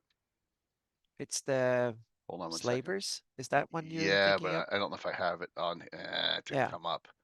But it's Shit. one of It's the yeah. it's the same style as the Marquesa picture, Mm-hmm. Yep. but I can't. Oh, yeah. It's the from the same era. It's It's Wayne a same. Reynolds. It's the same era. Yeah, same year, 1999, according to Yeah. this. Mm-hmm. So he Yeah, probably it's did them. identical, the same with that Yeah. Might also be that the same person might have written the art order, so that might have been right. another Yep. similarity more than Wayne Reynolds himself. It might have been. Wayne was definitely good at contrast. Yeah. A lot of black and He, white. yeah, especially back then Yep. when there was black and white ink. And from what I understood, he used like model paint and miniature paints when he painted the Oh, earlier ones. Yeah, from what I understood, okay. that he used miniature paint Damn. and painted that Yeah. on a board, so to speak. That was the early stuff. So, But I might be wrong on that one. But so from what he talked about it at a Paizo seminar on art and stuff, and it's like 12 years, 10 years ago. But yeah. I think that was the gist of it. Yep. Give me one sec here, because I've told a lot of people are new, so look at that. I'll tell the story as I always do. Wayne had his own booth at Mm. 2018. I think it was the Yeah, Gen Gen Con. Con. No, yeah, and he Yeah, was these are also at all Paizo's booth and signing things over there right, too. right. Yeah. And so I said to him, Wayne, I am such a huge fan of everything, especially in the slavers. And I think his picture's awesome too. I'm just trying to find here. There, see? So it's like kind of the same style, right? hmm And I said to him, I said, I don't care how much it is. I want that in an original print or a numbered print or signed print. I want this picture. And he's like, Jay, I hate to tell you this. All that artwork was destroyed. Yeah. That's They used to destroy the artwork after I was like, what? The original yeah. artwork's all gone. Like, Meaning, why destroy it? are you freaking Meaning, kidding me? yeah. Yeah, That's yeah. like yeah. No wonder they went bankrupt. Unbelievable. So But sad. this is yeah. So yeah, Yeah, that's so sad. absolutely yeah. Yeah, I mean, look, I mean, it's just thing kind of, yeah, yeah. Unfortunately. All right, so here's live information on Thin Gizzard. Now you have her stats now, finally. And she has a lot of abilities. I mean, she has Call of Lightning at 12th level. That's not right kill spell. That's 14 die 8 on someone, on multiple characters, that spell. Oof. Should the PC decide to recall Corruptus, they must at some point seek out Thingizer to obtain Wave from her, which somehow she has a hold of Wave. Yep, she's got Wave. She must worship Poseidon. Yeah. The witch did not steal the weapon herself. A band of gnome thieves liberated it from Night Fear for a short time ago, intending to hide it from here in the swamp. Unfortunately, they had the temerity to kill some bog mummies, an act that brought Thingizer swift and sure revenge. Mm-hmm. So she's like, you know what, now? And then she, so she's holding it now. Yep. And here's the lair of Dragotha. Now remember, there's not a lot here, but this is written by, who wrote this? Bruce Cordell, Dragotha's Lair, RPGA tournament. All right, so we have that.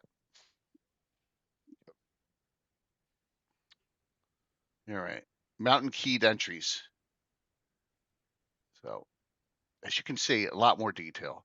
Also, if you do against the Giants, right, the return, that's the 25th anniversary. There's a lot more detail too. They get they get Cloud Giants involved in that, right? Mm-hmm, And stuff. And it just depends on if you've ever done the G series. If you haven't, then you got a chance to use that instead and enhance it. But it's hard to go Right. back, So here's Night Fear. Was once a gnome wizard, Parfathal, a descendant of a gnome who followed the original Charybdis in White Plume Mountain. So, yep, he claimed Wave. Unfortunately, Resistance recently stole the trident from him and lost the thing gizzard. Yeah. So there's all sorts of different. So here, there's domains. Multiple false Charybdises have different areas of the dungeon. The traps are still there, but they have all the different. Some of them are a little different, but they do have. And there's some great artwork in this too. Gnoming the murder holes. Oh my god. Yep. So this is not this adventure. You're not doing at a tournament. This is like multiple sessions. So what's that? One should note the Neverness connection in it. Yeah, wasn't he big on that? Wasn't he big on that? No things like from the gold net. Sam, he was big on. Yeah. No, I have not done that yet. I have not done that yet. We'll get to that. Yeah. So people are starting to work. There's all these third edition between second and third edition. What's the book where you play dead characters in it? Oh, Ghost Walk or Ghost Walk, the Feywild, all that stuff starts coming in. Like the end of the second edition, people start experimenting with it. So kind of like that's what Bruce Cordell is experimenting with in this adventure, in this too. What time we got? Okay. Slight sidetrack for you, Jay. Please. I'm posting a link in here on Cannon Fire. Eric Mona actually did an article that explained him and Steve Wilson assisted on the backstory for this module Mm-hmm. with Bruce Cordell, and it goes quite. It's a good read. At least the first half of it's a good read. Talks about the process of making this module, the All right, backstory. 1 second. You're gonna hear a double sound for real quick. Mac, I appreciate everything you're linking to. I really do. Yeah. Mm-hmm. Thank you so very much. But Yep, that's awesome. I want to see what Yep, that's whoops. awesome. Let me do that, and there's the Neverness too. Oh, it didn't come up. Wait a minute. Yeah, Hold on. Seems to be a problem with good, my good sequel. old Why Cannon the Fire. hell? Okay, maybe not then. Here's the Neverness stuff. It's second edition Neverness tie-ins. Oh, the Sea Devils, all that, yeah. Night of the Shark, Evil Tide, Eye Tyrant, all, yeah. That's all Bruce Cordell stuff. It's all Bruce Cordell. Die Vecna Die, A Guide to Ethereal Plane, yeah. All right, let me try this again. If you can't get to it, no There we big go. deal. That came up. So, yeah. You should approach me and Steve to write a background primer on how White Plume Mountain fit into the GREYHAWK setting's rich history. The original model of our largest ship is undeniably a classic. I sent this document to Wizards of the Coast. All right, so what Bruce did with this information, I've never really known. Certain elements from this document, such as the Nulla Magna, appear in this adventure, but others are completely ignored. The magical hour seeker created by Steve Wilson to satisfy an urge of this new weapon of White Plume Mountain was not used. But Bruce did include a new weapon, the sword Frost Razor. Yep. I do not. Yeah. I should note I do not begrudge Bruce's ignoring any of the things he did include in this module, such as prerogative of the author of the piece. Looking back with hindsight of 6 years, there are a couple things I wouldn't include either. Okay. Cool. So here's what they did. So they did some writing here, and some of this in the back history is in here word for word. Towards the end of it, he mentions a big book, a 200-page hardcover that Roger Moore was supposed to do. For And what? for the World Greyhawk Oh, that so eventually became the Living Gazetteer, I guess. no. How about 2.5? The 2.5 book, right? Greyhawk: The Adventure Begins. Roger Moore did that, right? Says, incidentally, the big book mentioned in the footnote number 8 was to be a 200-page hardcover written primarily by Roger Yeah. Moore that would serve as the main source book for the campaign setting. Yeah. Greyhawk: The Adventure Yeah. Begins. Yeah. Right. That's before Living Gazetteer. Yeah. Yep. Yeah. And then It says that the product was dropped from the TSR product schedule before Roger had written much of anything. oh, wait a minute here. That would serve as the main source book for the K-Buck saying this. So, oh no, the side described in Greyhawk: The Adventure Begins and the Player's Guide to Greyhawk. So, so this is it. So you're right. It's before. It's so, and then they switched. They switched, and I guess they just settled for Gary and Julian instead. Yeah. Just kidding, Gary. If you're on, I'm joking. I'm joking. All right, cool, man. Great information there. I got to close this out. So I know how you like the inside baseball stuff. Yeah, definitely. That's awesome. All right, let me close these out here. I don't want to crash the stream.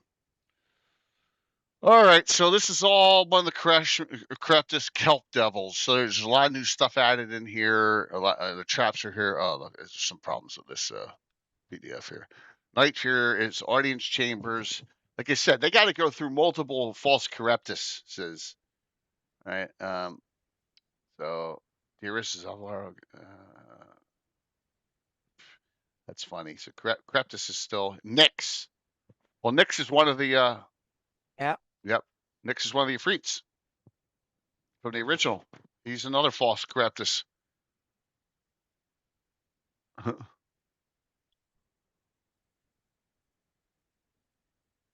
There's a lot more room encounters. Oh, that's all destroyed now. Look at that. See? No more aquarium, Anna. You What destroyed it. happened to a player? Yeah. What happened to player characters clearing a dungeon and fixing it up and moving on? No. That's funny. Yeah, their loyalist faction posts is all the fakes. Who's this Gary character? I thought you were combing your hair. Sorry, Curtis. And then Spatterdock. Yep. Is one's what? Oh, this is Quesnev. There you go. This is the original Ogre Mage. So he becomes another false Correptus. So yeah, wow, 15th level wizard. 34 subsumed minds currently under his control. Holy jeez. Ugh. Yeah. Wow. That's crazy. Elevated Ghoul, 13 hit dice, inflicts damage with each claw attack. That is disgusting in itself, too. Holy jeez. As you can see, this is not an easy adventure. I recall people dying. They had high level priests to raise them inside. I mean, they were getting messed up in this adventure.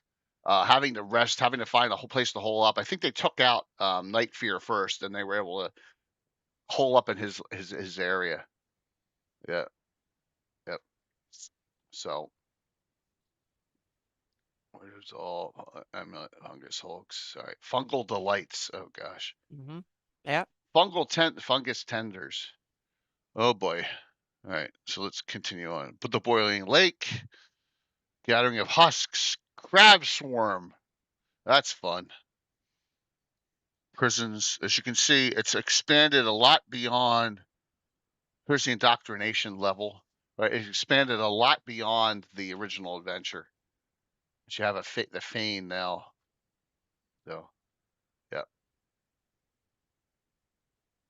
Uh, Dennis, it was. Boo. Then, then they added in the artwork in the second one, right? Dennis, you just missed. So, first one, not enough artwork, right? Second one, lots of great artwork. Now we're on Return, and I really like Return. I know, that's what I was just thinking. Yeah, this is a lonely mountain with a bunch of crazy people who all think they're Charybdis in it at this point. But the whole outside, Also, yeah, Mike. Dennis, we found out that it should be called White Plume Hill. Yeah, It's it's not. only it's only No, 800 it's feet high. raised. It's 1,700 in this one. Look at that, Oh, it grew, Anna. Elevation how about 1,700 feet that? in this map. See, it grows, yeah, a It's still little bit. small. Yeah, Yeah. it's like the So population levels in GREYHAWK. It gets adjusted a little bit every bit, so to speak. So yeah. So it looks like we have a guy. Bruce Cordell is a Beatles fan, as he has number 9 in here. And if you don't understand that, then listen to the song Revolution number 9 sometime, and you'll get it. That's all they say. That's all that John says the entire time. Number 9, number 9. Yep.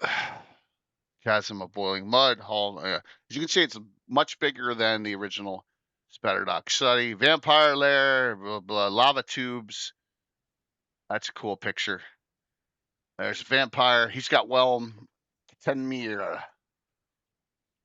Yep.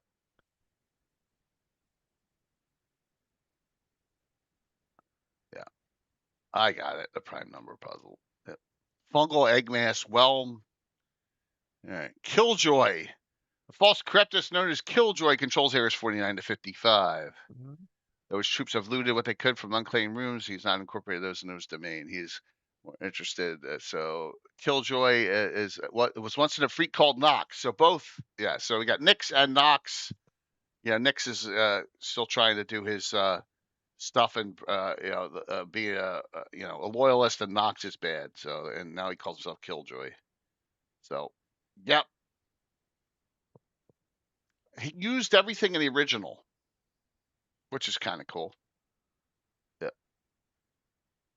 All right, here's the indoctrination center, which you don't see in the original one. Right? You got the burning golems here.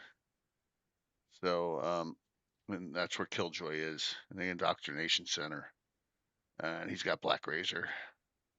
There you go. That's a cool picture. I don't think I want to mess with him, but they did. He said this is a long adventure, long, much longer than the original. Look, he's got Deep Nose with him. Woohoo! All right, continue. We're still not to the end of it. Like, so if you look here in this lab, some things here. Here is Dragotha's heart is in here, everyone. The undead dragon mentioned in Lair of Dragotha earlier in this book, its current form, the heart resembles a desiccated piece of ancient jerky. Anyone eats the entire heart, it's exceptionally tough dried fibers, gains the benefits of a double strength potion of longevity. All right? So you can eat Dragotha's heart in this. yuck. Yeah. The Deck of Destinies. Yeah.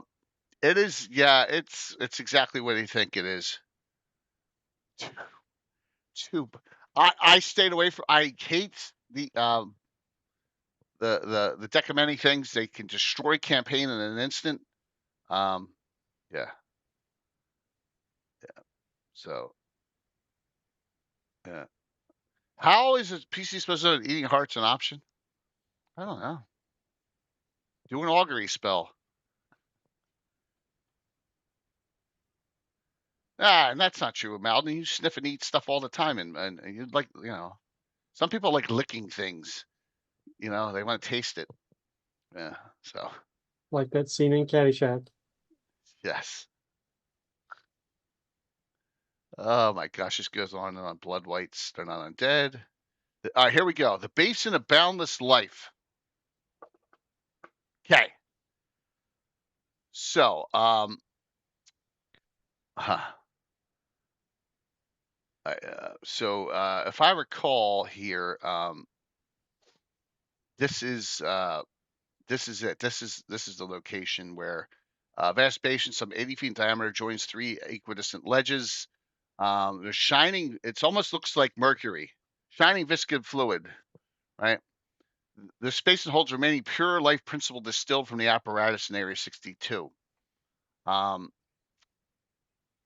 Submersion, the liquid life principle, the pool immediately suffuses anyone who falls into it, adding 2.6 to the current total. Yeah, a double number of hit points. All right, so this is the healing one. There's another one in here. Lava tube. That's the healing one. The mold worm, fungal behemoth created by leakage from the basin of boundless life. So it's created a huge monster. Coils of the worm, deadly and dug in. Oh my God, it goes on. Look at this. This thing just goes on and on and on. He's added so much to it. Myconids, Hmm. skin puppets. Hmm. Oh my gosh. There's Frost Razor finally. Plus your 2-inch sword, which does a lot of stuff. And it's in the hands of a gnome now, right? Saprophis, male gnome. Dwarf size full plate armor. Yep.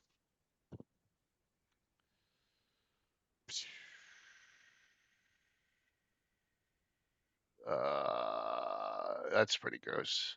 Yeah, that's the creature. And the gnome, whose part is like got molded. Yeah. Still trying to find the ending. All right. Corruptus Soothing. So this is the Shade of Vengeance. This is the druid that Corruptus killed all those years ago. As you can see, this is so deep, and this is stuff that you don't go in the original because you couldn't get to it. It was only the funhouse part, supposedly, right? Now with all the stuff going on, here's the Fane. Okay, here it is. Yep. The immense Leviathan swims the molten core of the world as whales swim the terrestrial seas.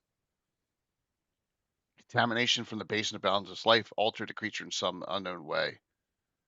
All right.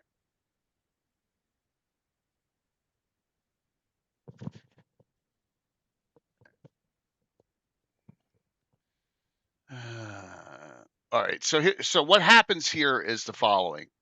Um,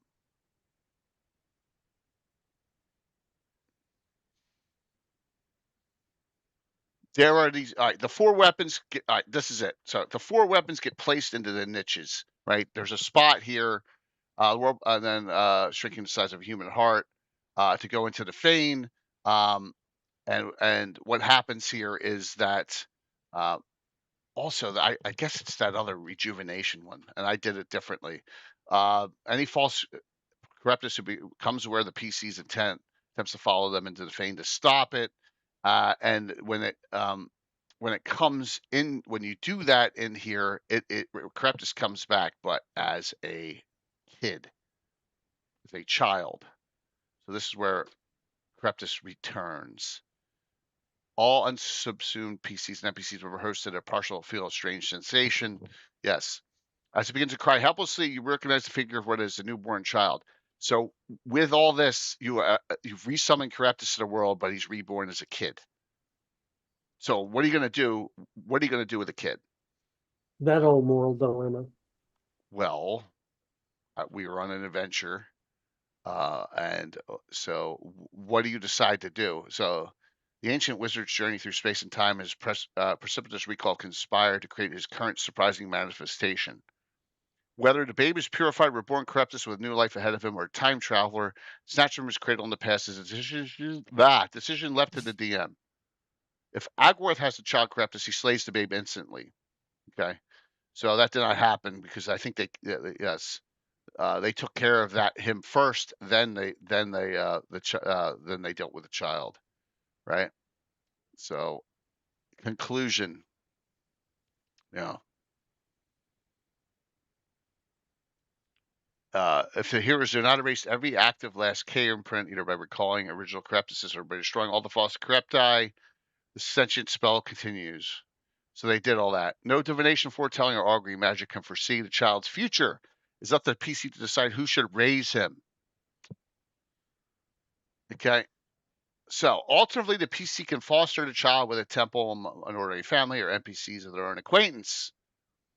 Okay. All right. So Kelvin, there we go. There's his name, Kelvin, right there. So Kelvin, I've run one adventure with Kelvin when he was 18. And the agents of evil are trying to get a hold of him.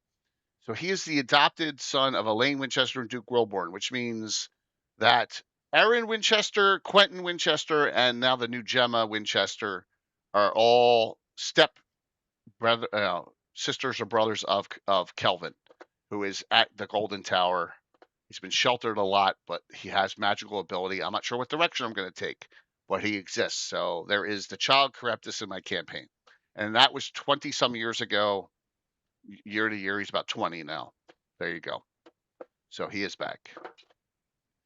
Now, I think I had it so that rejuvenation well back there, instead of doing the healing, if I recall, I made it so that I could have sworn there was one here. It took a 65-year-old character, made him 32. Reduced him half Ooh. his age. So when he came out, Railstone was all young and reinvigorated. He was younger than his nephew. It was cool. So, yeah. Well, he might be a wizard, but he was being raised by a wizard in my campaign. So I haven't done, like I said, I haven't done anything with him yet to that point. This is so much more huge than the entirety of the original adventure. It is like, oh, look at that Knights of the Dinner Table article and advertisement in there. That's funny. And there's some of the White Plume Mountain map. You can see a lot more going on the add-on. Immortality at a price breeds a menace beyond measure. So Okay, so I have a version of White Plume Mountain that Rob and MJ not played. okay. I'm going to link you. Okay. And for those of you who are new to my comics, you're going to be astounded. Uh-oh. That's Melcott. Compliments of Melcott.com, by the way. All right, let me go back and bring this up. This Ooh. this is a choose your own adventure comic. I put a lot of work into this a long time ago. Oh, that's awesome. Oh, nice. Rush down the Funny, corridor. Return to White Plume Mountain. Yeah. Yeah, Dennis, I ran Return once. Start here. So you got your poem. Yeah. And Melcott, right? Probably Mortellin. That's my Okay. screen name. Yeah. Mortellin, okay. Oh, this is fun. Yeah. All right, but if you go to the bottom of the poem, Jay. Oh, okay, sorry. Yeah. So start. Right. Go to the bottom of the poem. That's as far down as I can go. Oh, there it is. Enter the dungeon. There you go. Enter the dungeon. It's a choose your own adventure. You have to navigate through it and not die. Oh, that's cool. So it is possible to get through it without It dying. is possible, yeah. You just have to, yeah. How many connections is it? A lot. Wow. I don't know how many. It's not super long, no. Okay. But there is a way out. Yeah. We may have to try that on a stream sometime. Okay. Yeah. That's a good idea. Yeah, because that may take a while. Yeah, awesome. It might. Enough with the return. Oh my gosh. That's funny. Oh man, that's gonna be awesome. All right, cool, man. So where's this posted at? Is this on his site? This is on Malden's site, It's on Malden's and, site. and it's linked from my blog in the comic section. So I'm going to make sure that I bookmark this so that I have it. All right, there we go. All right. Cool, man. Wow. Anyhow, I How long was did it always take a you to big make fan of this? probably a long time, because Wow. back then I used to post a comic every week, Yeah. Yeah. and I didn't do it like I do now, where I have a backlog saved up. No, I made those comics like on demand, week by week.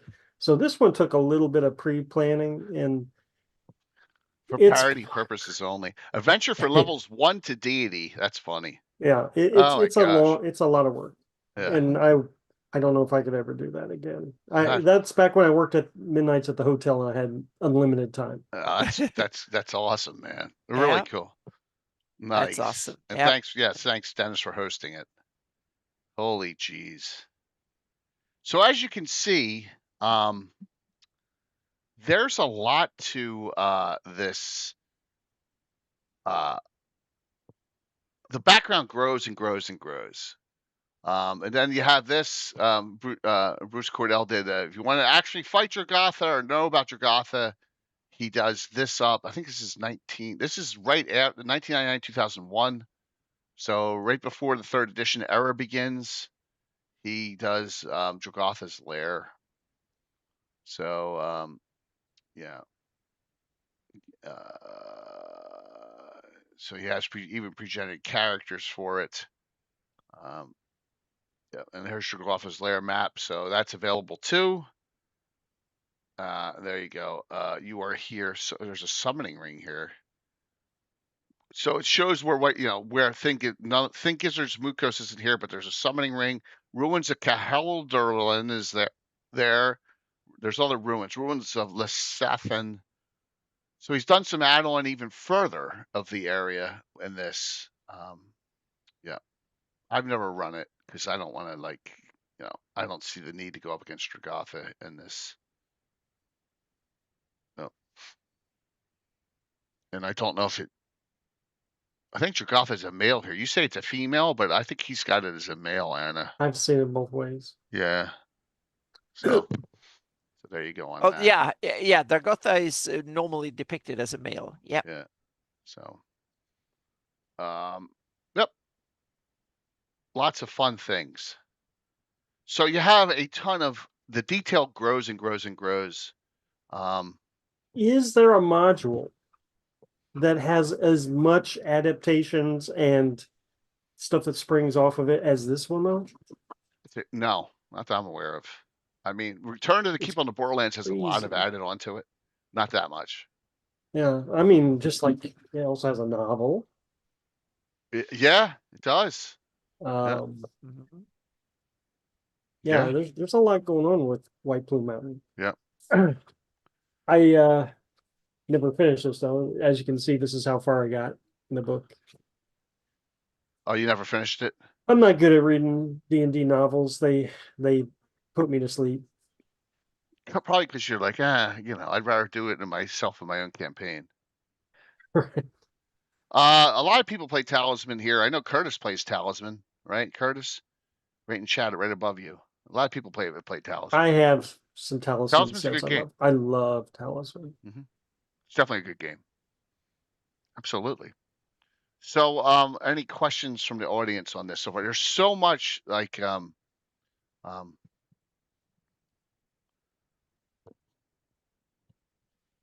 well, BB, they don't become like sexless. I mean, you can, it's just dragon in real life was either a male or female in real life. It's just so yeah. I have not seen one in real life, so I can't say. Well, yeah, it's just like anything. It's just like anything. You can't it's There's a lot of creatures that are all sorts of weird things in nature. So in the fantasy world, you can be even weirder. So yeah. I understand that, but I'm saying if the dragon was a male flying around dragon, it's undead form. You know what I'm saying? It wasn't Oh, it didn't become, it just undead is kind of beyond gender. Yeah, true. Yeah, True. as yeah. But it's what you want to Yeah, do with it. exactly. It's a fantasy Exactly. game, so yeah. So it's more like 100%. what you want to describe it and stuff. So I'm True, I'm true. just being facetious here. I Yeah, know, I know you are. Well, that's yeah, okay. I mean, just like yeah. I It's don't like it's 5 different versions, 2 more horrors.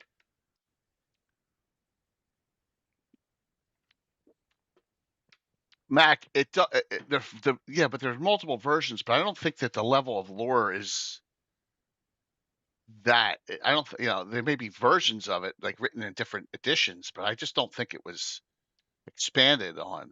So, Plume I guess, Horrors is up there. Yeah. yeah.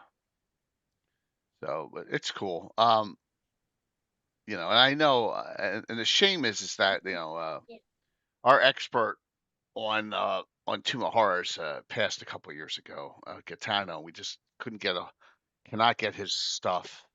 I would have loved to seen all the research and stuff he did on it. So, um, yeah, yeah, there was 40 versions of the Tomb of Horrors. Oh God. yeah. Ugh. And there are some more. We have there is there's Adventures League Return to the White Plume Mountain. That is slightly different. A shorter version for 5e. No. No, it's from Oh, so it's Forgotten Realms based, but it's White Plume Mountain. yeah, it's just White Plume Mountains for Adventure League. So it's like 2016 or something like Right, but that, I'm saying 2018. is that there was no GREYHAWK. There was no GREYHAWK Adventures League back then. No, no, no, no, no, no. Yeah, This is the early Adventures yeah, League for 5e. right. Yep. Where That they just came didn't out for care. that They one. pulled everything from every other different, setting. Yes, yeah, they Yeah, just stole stuff, so to speak. So yeah. yeah. So Uh, no, I do not count Tomb of Annihilation as a version of Tomb of Horrors. I mean, there's in this new Vecna module in 5e, Yeah.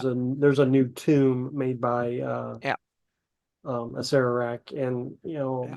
maybe it's inspired right, right. by Tomb of Horrors, but Yeah. it's not And in the same. in 2005, there was a third edition version of White Plume Mountain too. But yeah, Tomb of Horrors definitely is iconic enough. It's inspired a lot of other stuff because, like was Yeah. mentioned in chat earlier, White Plume Mountain inspired Gotha being in Age of Worms, and shoot, I had it wrote down here. Right, Dragoth is Dragoth is all throughout Age of War, right? And that Yeah. dungeon, Yeah. there's a dungeon adventure with Caraptus in it. Mhm. That was made. Ex Charybdis come on more. Yeah, yeah. And someone else in the chat also said there was a D&D online White Plume Mountain, like a video game version of it. So yeah, it Yep. definitely inspired a lot of stuff. Yeah, I don't remember the number. I know I ran it or I looked at it and I was like, can I incorporate this in with what's going on in my game with Kelvin now? I don't remember. I'd have to here. I can always look. I mean, it would be easy for me to give me 1 second here. We'll go here. I've run so many adventures, I can't remember all of them, and I apologize, but it's just like there's too much. Let me go to adventure log. It's only updated through 2025. I didn't run in 2026, so we don't have to worry about searching there, do we?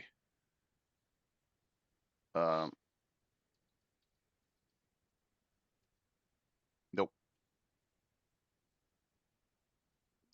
Didn't. Looks like I did not run it. And that's one more check here.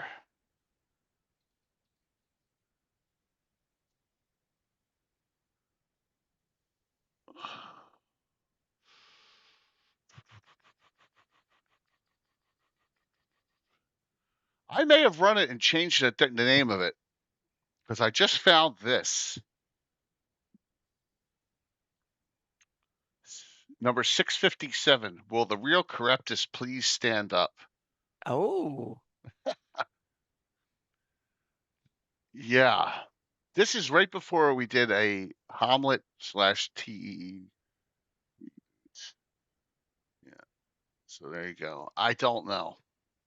It's so far. I mean, timeline wise, it's right when I just started logging adventures again, which started in number 600. I mean, we're at 1167 tomorrow night, and I got 10 to put in here. So yeah, so got a ways to go on that. It's hard to remember every single adventure you run that long ago. So yeah, but yeah, it's been I liked the silver anniversary edition because I'm not a fan of tournament style modules. Like I prefer your in and out types. If you have to retreat, you can.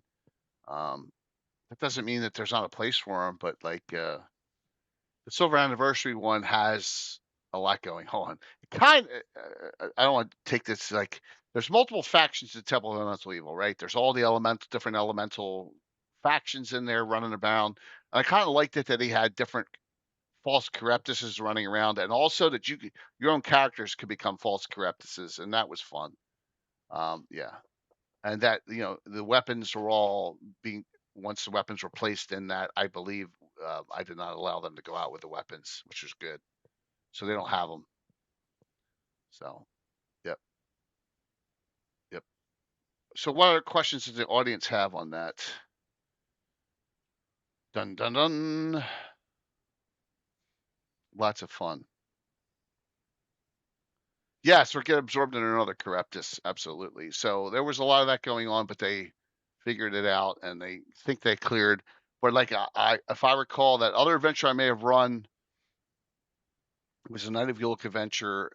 It may have tied into the Ex Charybdis Kumamor adventure, and I just renamed it for the campaign. So yep, that's it. There was a lot of husks. So they did, like I said, it's a long adventure, and you could have fun with it. And Turn White Plume Mountain second edition, yes, yep. At first, second's the same. Not very minor changes. Really, not a lot of changes. So, and just note that you got, if you really want to start somewhere, you probably can get this one a lot. Get this one a reprint right over. You don't want that one. You want this one with the extra artwork. So if you want to really just delve into it, if you've never delved into it before, get this. Start with here. And if you want the Greyhawk stories and stuff, get the return too.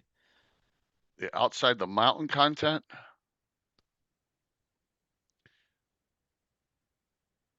Oh, I also there's one other thing. No, I've never even looked at that. It's by Andy Collins. Yeah, and that was third edition era. So yeah, and that's got a revised third edition White Plume Mountain, and it's got an outside the mountain area there. So click that link that Mac did if you want to check out some other stuff. Especially if you're playing a Pathfinder 3E, it may be smart to check that out. Here, it's still up and available. They haven't deleted that stuff, right? So you come here. That may be dead. That may be a dead link, or is it good? Oh, look, it's downloading it. All right, well, I'll have it on my machine now. Yep. The outside the mountain, and this White Plume Mountain revised. I don't know about that.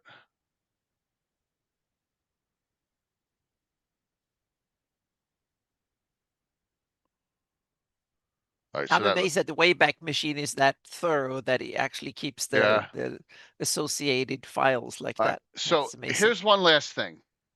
Sam found this in Eyes the Evil the other day and shared it That's with me. wonderful, David. Yeah, thank you. Yep, absolutely. Um,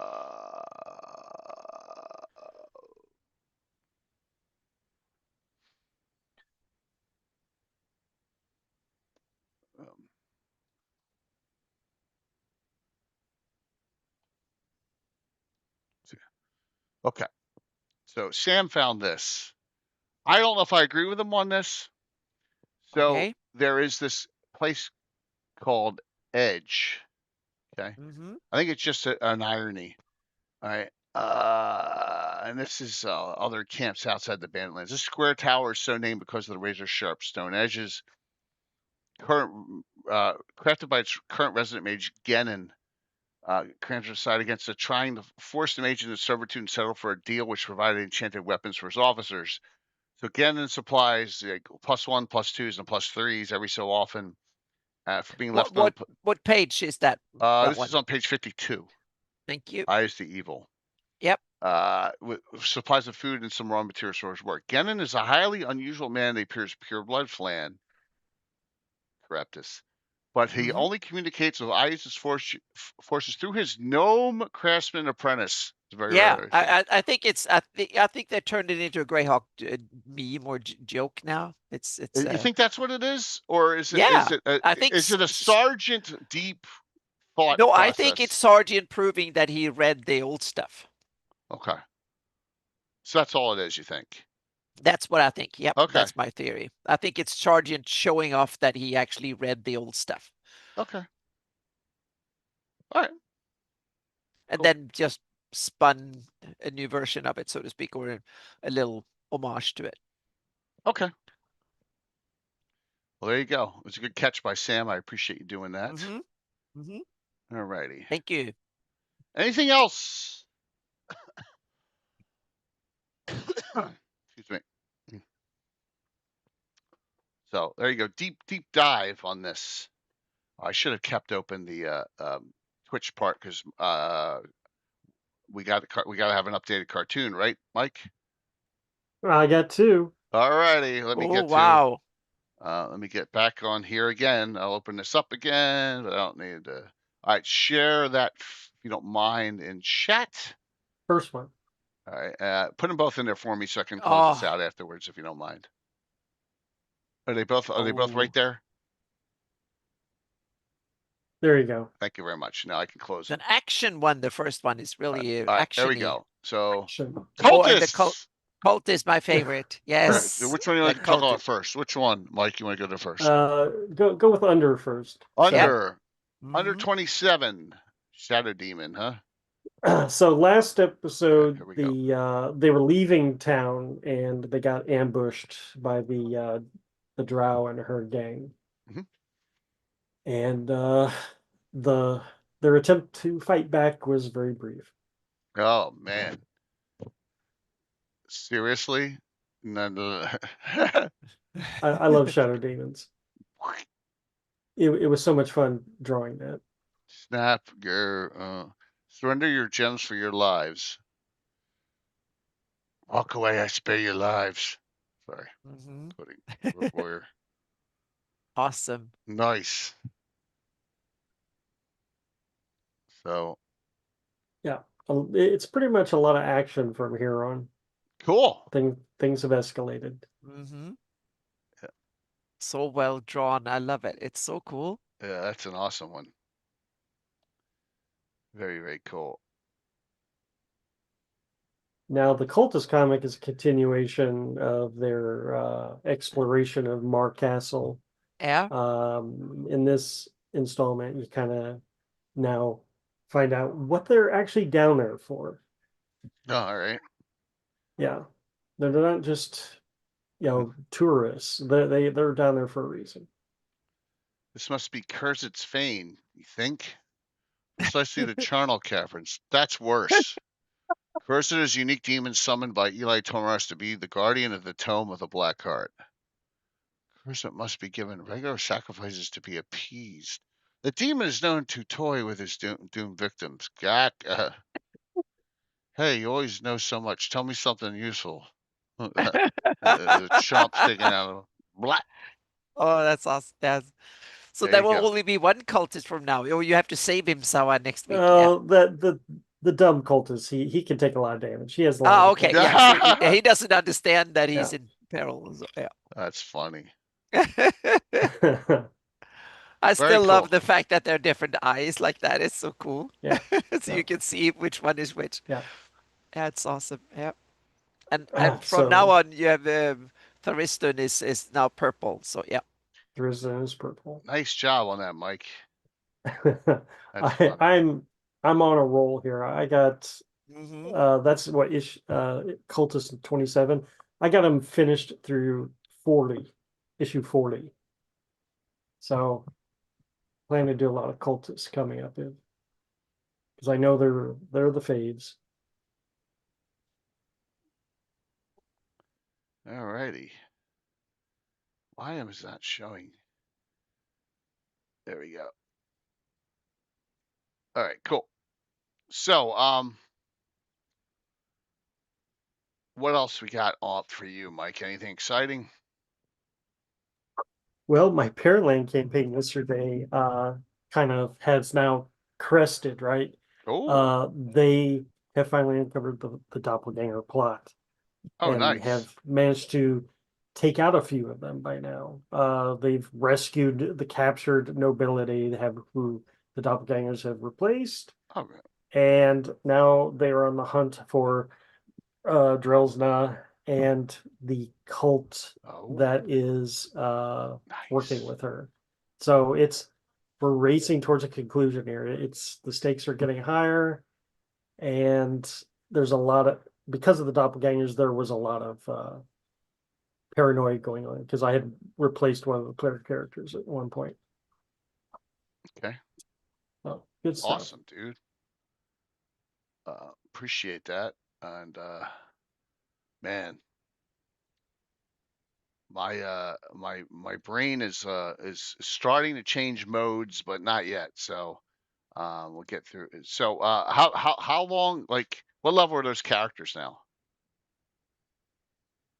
They are 11th level, Okay, so they're getting up there. which in AD&D terms means they are like 50th level.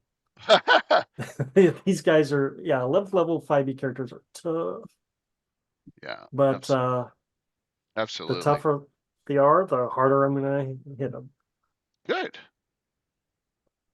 That's yeah, that's a lot going on there, which is really We've cool. also had there's been a lot of role play in this too, which I've Hmm. really enjoyed. I've tailored a lot of the chapters towards their character backstories, and everything's tied together really well. So, it's not just one big 5e Hey, slog. We've done a lot of role play, which is pretty disorderly good for a dice. bunch of old guys like us. Mm-hmm.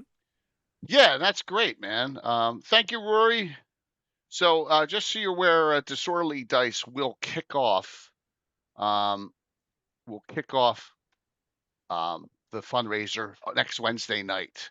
That's the only night that they can really get together with the group they have. So I say start at Wednesday. So they'll be the first stream we have, which will be Wednesday night for the fundraiser during that time slot. Yeah. So really cool. Well, Mike, that's awesome though, man. Glad to see. Think you what level? You think you're going up to 20th with it, or just gonna see where it rolls? The current Parentland storyline, I think, is going to get to 12th or 13th level, Okay. and then they've kind of sounded like they want to go to 20th. So I'm going to have to, Gosh. yeah, I'm going to have to figure out an extension of. I'm going to have to branch out because to this point, it's all took place in Parentland. Right. Right. Yeah. So I'm going to have to just spread out. Damn. Yeah. Cool. Excellent. I don't know what's going on. Yeah. Well, I can post a link here. There's a couple, first, kind of a public service announcement. The Easy Zoom, they have changed their focus on, so they're now the patho zoom instead. So instead of easy, you put patho zoom instead of easy zoom, and then the links are the same. So I'm going to post updated links. There are information on my the post. Thank you so much to Stuart for putting a couple of the links in there. So there's so they're I'm probably no longer trustworthy. We'll see how long they offer the service, because they didn't send out an email warning or anything like that. They just changed the URL and say that now they're PathoZoom instead of EasyZoom, and they're going to concentrate on medical imaging. instead of just offer a service for everybody, so to speak. But they haven't taken it down, so it's probably on the last leg. So I'm looking into options, and there are no easy options, but there are way better options. It's just and cheaper to, or free options as well. It's just that there will be JavaScript programming and stuff like that. So down the line, I will have a better version, better stuff I up. know a site. It's called Okay. milkcot.com. Oh Yeah. So, yes. sorry, Yeah. Dennis. No, yeah, it's good. He can host really big images. That would be awesome. So yeah, that would be fantastic. And also, if you scroll down a little bit further on my blog, there is the first volume of banners and flags out, or like pennants and banners. I'm Nice. working on the second volume. This was kind of a little test run, but I'm happy with how they turned out. So I've made a bunch. I have like 35 templates now that I can put various designs on top of, so to speak, and they're really fun to do, and they don't take that long. Once the templates are the big thing that takes a long time to do, and I've done like almost 40 templates now, because you have to have a displacement version as well. So you use a displacement filter to get it look wavy and stuff. So it takes a little while to set it up. Once it's set up, you can do one in 10, 15, half an hour. So they're not that difficult to do each of them. So oh yeah, thank you, Sudrek. So yeah, so I'm working my way through all of the shields, and some of them is not really appropriate, but a lot of them will have various banners and flags and stuff like that. And I have a bunch of different ones, from orcish and goblins that look like crazy tattered whatever, to really kind of nice cool looking ones. So they're a lot of fun. So that's a project that I've been wanting to do for years, but now I feel I have enough Photoshop mojo. And That's also cool. for the to be clear, the templates that I'm using for the background is a combination of clip art, a little bit of AI, and Photoshop to put together the pieces, so to speak. So I got like 10, 15 pieces of clip art that I bought from various sites that have similar stuff, that I put it together. Used a little bit of AI to fill in variants of them, and then I put together them in Photoshop into versions that are just have a gray neutral background, and then I can superimpose the different designs on top of them, and Interesting. then mirror them and stuff like that. So yeah. That's awesome.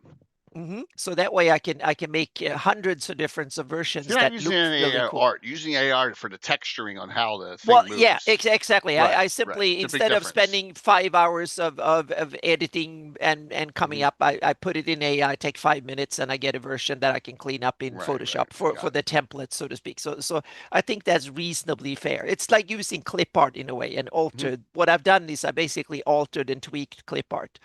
And the good thing in this sense to use AI is that the basis of AI doesn't imply copyright and stuff like that. So that's I the got good it. thing. So Okay, yeah, so that's a little bit, that's Photoshop AI from Adobe that is built in there. So a little bit there. So it's cool. and then some filters. So I put that in there. So that is it's coming, and it's fun. So I will go over flags and banners and stuff like that, and so there will hopefully one coming out like every week. Thank you for And the I'm work. also working on. I remember I talked to Jay about a bug in World Machine and stuff. That bug is been fixed. So That's great. yeah, so now I can go on and do really high resolution tiled imaging and stuff. So that opens up really cool possibilities. So I will go into a little bit of depth, but the hint is that 5 feet per pixel is back. Porta potty scale is back. So that's the good thing. So and yeah, and apart from that is the working on the big commission and getting ready for GaryCon. Yep. And there will be a stream on Friday, and I will be on a stream on next Monday on some other stream. I don't know the URL yet. DM Angelo, if you are on, please put a Oh, Angelo link in there. Scirocco. Yeah, Yeah. yeah. So put a He was link in he was a there. page. Yep, Yeah, yep. yeah, So exactly. I met him at yeah, Page. So yeah. we did. So if you have the link to your channel and stuff, please put that in He's there not on now. at the time. Oh, okay. So he's not. Okay. No, Yep. yeah, yeah. So I will be on live on his Yeah. show on Monday. I think it is next Yeah. Monday. So yep. I blew him off till after the fundraiser. Yes, I got on time. Oh, okay. Yep. Yep. Yeah. So he gave me a couple of suggestions. So that will Yeah, be it's all it. good. So yep. Thanks, Z. Yep. All right, so this is Yep. what's up for the rest of the week. Pictures for tomorrow night. Dun dun dun dun. There we go. Uh-oh. What's going on here? So, this is a semi-continuation from last week, but just with some different characters, but Mike Disney's playing next weekend, Amy. Next weekend, things kick off Sunday. We'll go over that in a second. Yeah, so there we go. Skarn is here. Korg is back. So the adventure we got, that is the wrong one. Hold on, that's later on. That's this one. Follow the breadcrumbs. So they fought the brothers from the Cloud Giant adventure, right? A boat of the brothers, and Mike Disney got this Dwarven +3 plate white dragon armor.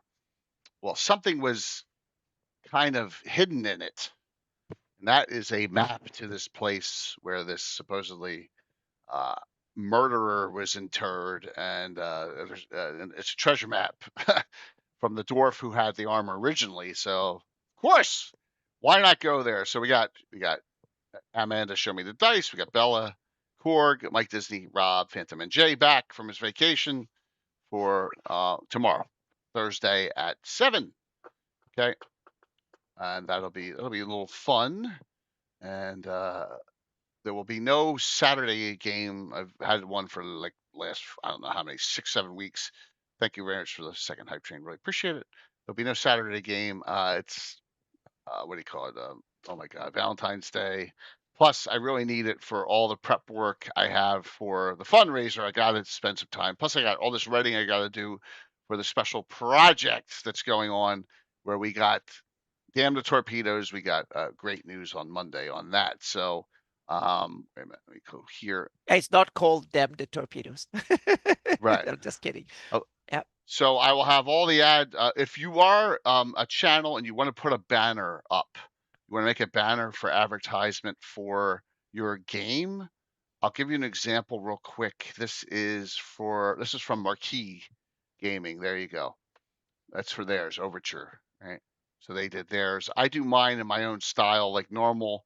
I'll have them for the 2 adventures I have, but this is the one for all the channels involved. Abominations Abound. Sunday night at 7 is the Prelude show on Gabbin, and then the next Sunday after that's the post show. So, and it opens up, and you can start donating. And the first stream will be next Wednesday, running all the way through the weekend. We got shows Thursday, Friday, Saturday, Sunday, and we'll have all that schedule finalized coming up on Sunday. And that so we got a lot going on. And then, whoops, I didn't crash the stream with that. And then after that, the weekend after that, I have this game with the ladies again. Wait a minute. How did that happen? Uh-oh. No, did I background that by accident? I may have. Oh, geez. Oh well. Um, there we go. So best laid plans, and that's the brand new group. So you got Tiffany, Amanda, Myriad, and Bella in that one, and that'll be on the Saturday after. Lots going on. All right. I may have backgrounded that by accident. All right. Let's see if I can close it. Nope. That was weird. Oh, I did. I backgrounded it on both screens. Holy jeez. All right, that's weird. I'll have to fix that. All right, so let's do the giveaway. Yes, silver badges, select games, noon central. In fact, Marquee. That's why Marquee's going at 3 later on because it happened to them last year. Exclamation point drawing. I don't think I have a White Plume Mountain to give away, unfortunately. Yeah, I don't think so, Patrick. Tech in the pile. I didn't get anything out. Patrick pile. Oh, lots of basics. Border Watch. Lots of those. Don't send me any more of those, Patrick. Size 6. Original Ravenloft. Another Tomb of the Abbess Thor. And a Treasures. That gives you some options. All right. We'll start getting through some of the expert ones. Get your choice of 2 of these for the winner. And if you have all these, we'll figure something out. All right. Treasures, Abbess Thor, Ravenloft, Border Watch. 2 of those. I'm going to stand because I'm in pain here. Abbess Thor is awesome, isn't it, Michael Z? All right. Let's see who wins. Exclamation point drawing. Make sure you get in. And we're going to rate into Game Master Eric, who is on tonight and part of the fundraiser as well. Okay. All right, closing it out. Let's see who wins tonight. Tomorrow night will be dice giveaway from Black Oak Workshop, by the way. So I have another dice giveaway for them. And that'll be tomorrow night. Brungal. There you go, Brungal. Congrats. Brungal also is a sponsor of the Awesome. fundraiser. His wife, he does some great DM screens. His wife does, I'll show these on Sunday, does some great blankets, which are really nice. Yeah, congratulations. Yep. Yep. Also, Uncle Fuzz gave me something. I appreciate that. Jeremy from Gamescape 3D. I got to get with Frog Guide and with Troll Lord still to get their donator gifts as well for the con. I mean for the fundraiser, and then Gary Con after that. So once I get through the fundraiser, then I can start concentrating on Gary Con. But I got to get through the St. Jude fundraiser next weekend. And this will be year 8 for doing it, so it's a tradition here. Yep. All right. Thanks, everyone. We're watching Tomb. You have the others. Got it. Oh, that was easy enough there, Brungo. Gotcha. Tomb of the Dinosaur is a great adventure. It's one of my favorites of all time. Cool. Alrighty. Mike, thanks. Great stuff. Yeah, Chris, it's going to be awesome. No, I'm not buffering and I'm not dropping frames, Mac, so it's not me for a change. All right, we'll see you all tomorrow night. Tomorrow night at 7. We'll be running tomorrow night, and it'll all be all remote in. We'll have a fun adventure. And then I won't be on again till Sunday night. All right, have the weekend off. And it'll be a fun time and enjoy see you tomorrow night and yeah, enjoy. All right, enjoy. Yep. Say hello to Game Master Eric. He does a lot of work and he's going to be part of the events coming up. All right, let me hit the wrong button here. Okay. Set the rate up.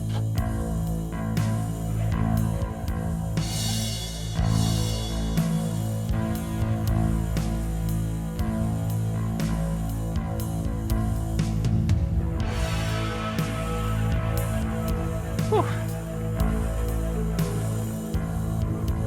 Nice.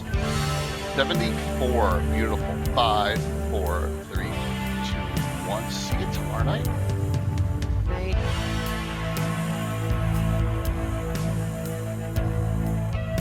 Yep, popped over 74 people. Not bad.